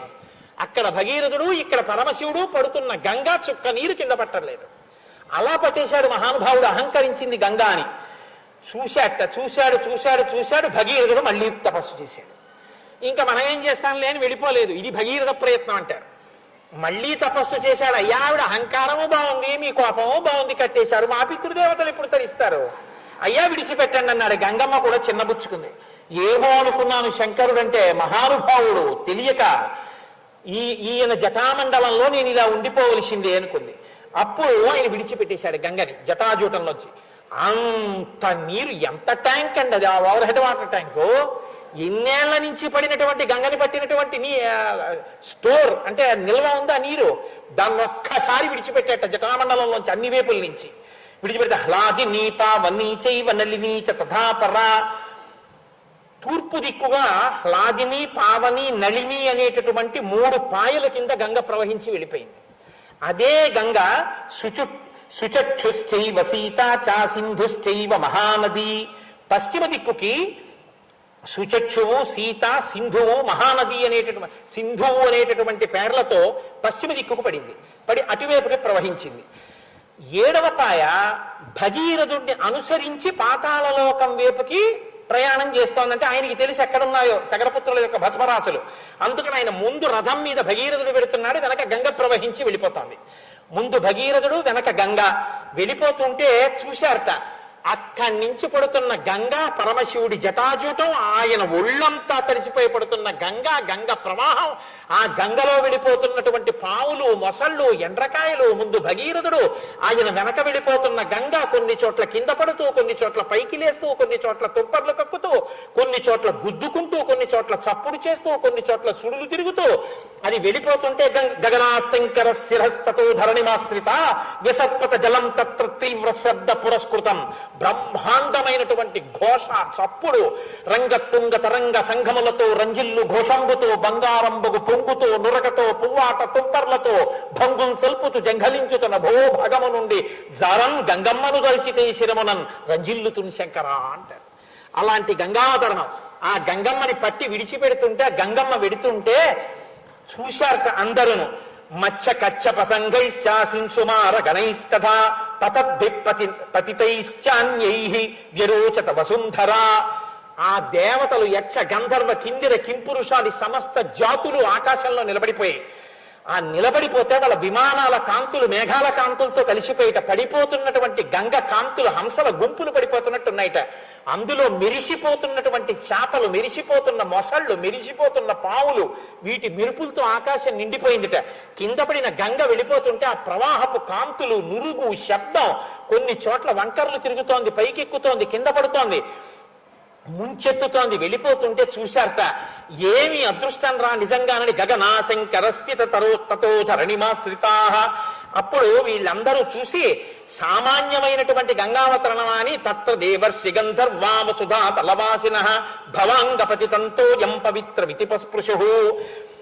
ఆ పాపాలు చేసి స్వర్గలోకం నుంచి కింద పడిపోయినటువంటి వాళ్ళు, పుణ్యం అయిపోయి కింద పడిపోయినటువంటి వాళ్ళు, పాపంతో ఉన్నటువంటి వాళ్ళందరూ సాక్షాత్ పరమశివుని యొక్క జటాజూటాన్ని, ఆయన శరీరాన్ని తాకి కింద పడుతున్న గంగ అని, అంత వేగంతో పడుతున్నటువంటి గంగలో తల పెట్టడం సాధ్యం కాదు కాబట్టి, తల వ్రక్కలైపోతుంది కాబట్టి నీళ్లు ముట్టుకుని ఇలా చల్లుకుంటున్నట్ట. చల్లుకోగానే పాపరాశంతా దగ్ధమైపోయి మళ్ళీ వాళ్ళు విమానాల్లో ఊర్ధ్వలోకాలకు వెళ్ళిపోతున్నట్ట. ఊర్ధ్వలోకాల్లో ఉన్న వాళ్ళు ఇది చూసి, అమ్మ బాబోయ్ ఇటువంటి గంగ మనకి దొరుకుతుందా, ఇటువంటి సన్నివేశం దొరుకుతుందా, వెళ్ళి స్నానం చేద్దామని విమానాలు దిగిపోతున్నాయి, స్నానం చేస్తున్నారు, విమానాలు పైకెక్కేస్తున్నాయి. ఏమి గంగావతరణం, ఏమి ప్రవాహం. ముందు భగీరథుడు, వెనక గంగా చూసి తీరాలని గంగా ప్రవాహానికి రెండు పక్కల ఒడ్ల మించి ఎన్ని వేల రథాలు వెళ్ళిపోతున్నాయి. ఇన్ని రథాల సవ్వడి, ఇంత గంగా ప్రవాహం. ముందు భగీరథుడు వెనక్కి చూస్తూ వచ్చేస్తున్న గంగని చూస్తూ సంతోషపడిపోతూ వెళ్ళిపోతున్నాడు. ఇలా వెళ్ళిపోతుండగా మహానుభావుడు అక్కడ ఉన్నటువంటి జహ్ను మహర్షి యజ్ఞ కవాటంలో యజ్ఞం చేసుకుంటున్నాడు. అనుకోలేదు ఈ గంగా ప్రవాహం ఒక్కసారి వచ్చి ఆయన చేస్తున్నటువంటి యజ్ఞ వాటాన్నంతటినీ కూడా, అంటే యజ్ఞ ప్రదేశంలో ఉన్నటువంటి ఆ కుటీరాల్ని, అగ్నిగుండాల్ని అన్నిటినీ ముంచెత్తి తనతో పాటు తీసుకెళ్ళిపోయేటప్పటికి తతో హి యజమానస్య జహ్నోరద్భుత కర్మణః గంగా సంప్లవయామాస యజ్ఞవాటం మహాత్మనః తతో దేవాః సగంధర్వా ఋషయశ్చ సువిస్మితాః పూజయంతి మహాత్మానం జిహ్నుం పురుషసత్తమం గంగాంచాపి నయంతి స్మ దుహితృత్వే మహాత్మనః. ఆయన గంగ ఇంత ప్రవాహంతో వచ్చి యజ్ఞవాటాన్ని ముంచెత్తడంతో కోపం వచ్చి ఒక్కసారి ఆ గంగ అంతటిని ఆచమనం చేసి లోపలికి తాగేశాడు. ఇప్పటి వరకు ఆకాశంలో చూస్తున్న వాళ్ళు, గంగ వెంట పరిగెత్తుకొస్తున్న వాళ్ళు ఇలా చూసేటప్పటికీ గంగ లేదు, ఎండిపోయింది మొత్తం భూమి. అయ్య బాబోయ్ ఇదేమిటి, జహ్ను మహర్షి ఇలా తాగేశాడు, చప్పుడు ఆగిపోయింది. వెనకాతల ప్రవాహం లేదు. భగీరథుడు ఇదా వెనక్కి చూశాడు, ఏమీ లేదు, భూమి హిమాలయాల వరకు. ఏమైపోయింది గంగను చూశాడు. జహ్ను మహర్షి లోపలికి బుచ్చేసుకున్నారు గంగను అన్నారు. అప్పుడు దేవతలు, యక్షులు, గంధర్వులు, కిన్నెరులు, కింపురుషులు, దేవతలు, భగీరథులు అందరూ వెళ్ళి జహ్ను మహర్షి కాళ్ళ మీద పడ్డారు. మహానుభావ, ఎంత కష్టపడి తీసుకొచ్చానో తెలుసా నా పితృదేవతల కోసం, పాతాళానికి తీసుకెడుతున్నాను, నువ్వు తాగేశావు. మహానుభావ, నా మీద కారుణ్యం వహించి విడిచిపెట్టవయ్యా, ప్రవాహానికి లక్షణం కదా ముంచెత్తడం, నన్ను క్షమించి విడిచిపెట్టన్నారు. తప్పకుండా విడిచిపెట్టేస్తానని చెప్పి తన కుడి చెవిలోంచి గంగధారనంతటిని మళ్ళీ వదిలిపెట్టేశాడు. జహ్ను మహర్షి యొక్క కుడి చెవిలోంచి పుట్టింది కాబట్టి తస్మాత్ జహ్నుసుతా గంగా ప్రోచ్యతే జాహ్నవీతి చ జగామచ పునర్గంగా భగీరథ రథానుగా. అంతే. ఇప్పుడు పరమశివుడు యొక్క తలమించి పడి ఇలా వచ్చి ఆయన నోట్లోకి తాగబడి మళ్ళీ ఆయన కుడి చెవిలోంచి విడిచిపెట్టబడి మళ్ళీ భగీరథుడు యొక్క రథం వెనకాల వెళ్ళిపోతుంది. ఇలా వెళ్ళిపోతున్నటువంటి గంగా ప్రవాహాన్ని చూసి ఇంకో అద్భుతం, చూడండి ఆయన చెవిలోంచి ఎలా వచ్చేస్తుందో గంగ. ఆయన శరీరంలోంచి పుట్టింది కాబట్టి వీడికి జాహ్నవి అని పిలుద్దామన్నారట. జాహ్నవి జాహ్నవి అని అందరూ పువ్వులేసి పూజ చేశారు. ముందు భగీరథుడు మళ్ళీ సంతోషంగా వెళుతున్నాడు, మళ్ళీ గంగ వెళ్ళిపోతుంది. మళ్ళీ దేవతలు ఆశ్చర్యపోయారు, మళ్ళీ గంగ పరిగెత్తింది, మళ్ళీ అందరూ పరిగెత్తున్నారు. మళ్ళీ రథాలు, మళ్ళీ స్నానాలు, మళ్ళీ పైకి వెళ్ళేవాడు, మళ్ళీ కిందకి వెళ్ళేవాడు. గంగావతరణం అంటే అదో పెద్ద హడావిడితో కూడుకున్న విశేషం అండి. ఆఖరికి అందరూ కలిసి వెళ్ళారు. వెళ్ళి భగీరథుడు పాతాళ లోకంలో పితృదేవతల యొక్క భస్మ రాసులు పడి ఉన్నటువంటి ప్రాంతం దగ్గరికి వెళ్ళి రథాన్ని పక్కకి పెట్టాడు. ఒక్కసారి ఈ గంగానది వచ్చి బూది పైకి రేగిపోయేటట్టుగా ఈ బూడిద కుప్పలన్నిటి నుంచి ప్రవహించింది. భస్మన్ యథా ప్లుతే రామ గంగాయా సలిలేన వై సర్వలోక ప్రభుర్బ్రహ్మ రాజానమిదబ్రవీత్. ఎప్పుడైతే ఈ బూడిద కుప్పల నుంచి ఒక్కసారి గంగ ప్రవహించిందో వాళ్ళందరికీ దాహం తీరిపోయి వాళ్ళ ప్రేతత్వం పోయి వాళ్ళందరూ స్వర్గలోకానికి వెళ్ళిపోయారు, 60,000 మంది. అప్పుడు పరిగెత్తుకుంటూ చతుర్ముఖ బ్రహ్మగారు హంసవాహనం ఎక్కి వచ్చాడు. నాయన, లోకంలో దుర్లభం, ఎవ్వరూ సాధించలేనటువంటిది, అత్యద్భుతమైనటువంటి కర్మ చేశావు. గంగని స్వర్గలోకంలోంచి భూమి మీదకి దింపి పాతాళ లోకానికి తీసుకెళ్ళావు. నీ పితృదేవతలు తరించారు. ఇది ఎవ్వరూ సాధించలేని ప్రజ్ఞ. నీ కష్టంతో నీ తపస్సుతో ఆకాశంలో ఉన్న గంగ భూమి మీదకి వచ్చింది కాబట్టి ఇక నుంచి గంగ నీ కుమార్తెగా పరిగణింపబడుతుంది, గంగని భాగీరథి అని పిలుస్తా అన్నాడు. అని గంగా త్రిపదగా రాజన్ దివ్యా భాగీరథీతి చ త్రీం పదో భావయంతీతి తతస్త్రిపదగా స్మృత. ఆకాశం నుంచి భూమి మీద పడి భూమి నుంచి పాతాళలోకానికి వెళ్ళింది కాబట్టి గంగకి త్రిపథగా అని పేరు. గంగ భగీరథుని యొక్క ప్రయత్నంతో వచ్చింది కాబట్టి భాగీరథి అని పేరు. జిహ్నువు తాగి విడిచిపెట్టారు కాబట్టి జాహ్నవి అని పేరు. ఇన్ని పేర్లు మార్చుకుంటూ గంగ ఆఖరికి ఇక్ష్వాకు వంశంలో ప్రభవించి మహోత్సాహంతో ప్రవర్తించి లేనిపోని కష్టాలు కొని తెచ్చుకున్నటువంటి ఆ సగరులు 60,000 మందిని తరింపచేసింది. అటువంటి గంగ భూలోకం మీదకు వచ్చినటువంటి ఈ కథావృత్తాంతం ఏదైతే ఉందో, ఏషతే రామ గంగాయ విస్తరో విహితో మయా స్వస్తి ప్రాప్నుహి భద్రంతే సంధ్యాకాలోతి వర్తతే అని నోరు తెరుచుకు వింటున్నాడు రామచంద్రమూర్తి. రామా, ఇది గంగావతరణం విన్నావా? సంధ్యాకాలం దాటిపోతోంది, లే సంధ్యావందనం చేద్దాం అన్నాడు. లేచాడు కానీ రామచంద్రమూర్తి మనసంతా నిండిపోయింది. అబ్బా, ఏమి మా పితృదేవతలు, ఏమి ప్రయత్నం, ఏమి గంగావతరణం! ఇంతటి కీర్తి సాధించిన మహాపురుషులు, ఇంతటి స్థితిని పొందినవారు, ఇటువంటి వారు నా పితృదేవతలై ఉన్నారు. నేను ఎంత గౌరవంగా ప్రవర్తించాలి, వాళ్ళ కీర్తిని నేను ఎంత నిలబెట్టాలి. చిన్న పిల్లాడు ఆ వంశం గురించి విని నాకు ఎంత బాధ్యత ఉందో అనుకుంటున్నాడు. చెక్కాడు విశ్వామిత్రుడు. ఇన్ని చెప్పాడు కదా అని విని అలసిపోయావని ఇంకా చెప్పలేదు. సంధ్యాకాలం దాటిపోతోంది నాయన, లే. విహిత కర్మాచరణం మాత్రం విడిచిపెట్టాడు. సంధ్యావందనానికి లేవలసింది, లే పద సంధ్యావందనం చేసుకొద్దాం, కాలం దాటిపోతోందని. ఇప్పుడు వాల్మీకి మహర్షి అంటారు, ఆయన ఎప్పుడు ఫలశ్రుతి చెప్పరు అసలు. ఆయన అన్నారు, ధన్యం యశస్వమాయుష్యం పుత్రం స్వర్గమతీవచ యశ్రావయతి విప్రేషు క్షత్రియేష్వితరేషు చ ప్రీయంతే పితరస్తస్య ప్రీయంతే దైవతాని చ ఇదమాఖ్యానమవ్యగ్రో గంగావతరణం శుభం యశృణోతి చ కాకుత్స సర్వాన్ కామానువాప్నుయాత్ సర్వే పాపాః ప్రణశ్యంతి ఆయుః కీర్తిశ్చ వర్ధతే. వాల్మీకి మహర్షి ఇన్ని చెప్పాలి అంటే అది ఎంత పవిత్రమైన ఆఖ్యానమై ఉంటుందో మీరు ఆలోచించండి. రామ, ఎవరైతే ఈ గంగావతరణాన్ని ప్రశస్తమైన మనస్సుతో అంటే నమ్మకంతో కూర్చుని నమస్కరించి విని సంతోషిస్తున్నారో వాళ్ళకి ధన్యం, వాళ్ళు ధన్యులవుతారు. యశస్వం, కీర్తివంతులవుతారు. ఆయుష్యం, వాళ్ళకి ఆయుర్దాయం కలుగుతుంది. పుత్ర్యం స్వర్గమతి చత, ఈ శరీరం పడిపోయిన తర్వాత వాళ్ళు స్వర్గలోకాన్ని పొందుతారు. యశ్రావయతి విప్రేషు క్షత్రియేష్వితరేషు చ, ఇది విన్నటువంటి సమస్త మనుష్యులు ఎవరు విన్నారో వాళ్ళందరూ, వాళ్ళు ఏ ఏ సంప్రదాయాలకి ఏ ఏ కులములకు చెందిన వారైనా సరే అందరూ కూడా ప్రియంతే పితరస్తస్య, గంగావతరణం కథ జీవితంలో విన్న రోజున వాళ్ళ పితృదేవతలందరూ ఎంతో సంతోషిస్తారు, మా వాళ్ళు ఇవాళ గంగావతరణం విన్నారు అని. ప్రియంతే పితరస్తస్య ప్రియంతే దైవతాని చ, అక్కడ ఉన్నటువంటి దేవతలందరూ సంతోషిస్తారు గంగావతరణం చెప్పినా గంగావతరణం విన్నా. ఆ ప్రాంగణంలో ఉన్న దేవతలందరూ మురిసిపోయేది ఎప్పుడంటే గంగావతరణం చెప్పిన రోజున మురిసిపోతారట. కాబట్టి ప్రియంతే దైవతాని చ ఇదమాఖ్యానమవ్యగ్రో గంగావతరణం శుభం. అటువంటి ఈ గంగావతరణం శుభప్రదమైనటువంటి ఘట్టాన్ని రామా నువ్వు వివరించినదా, రామునికి విశ్వామిత్రుని చేత వివరింపబడిన దానిని విని ధన్యులవుతారు. యశృణోతి చకాకుత్స సర్వాన్ కామ అనువాప్నుయాత్, గంగావతరణ ఘట్టాన్ని విన్నటువంటి వాళ్ళకి ఏవి అభ్యున్నతి కల్పిస్తాయో అటువంటి కోరికలన్నీ కూడా తీరుతాయి. సర్వే పాపాః ప్రణశ్యంతి, చేసిన పాపములు ఏవైనా ఉంటే గంగావతరణం వినడం చేత పాపాలు పోతాయి.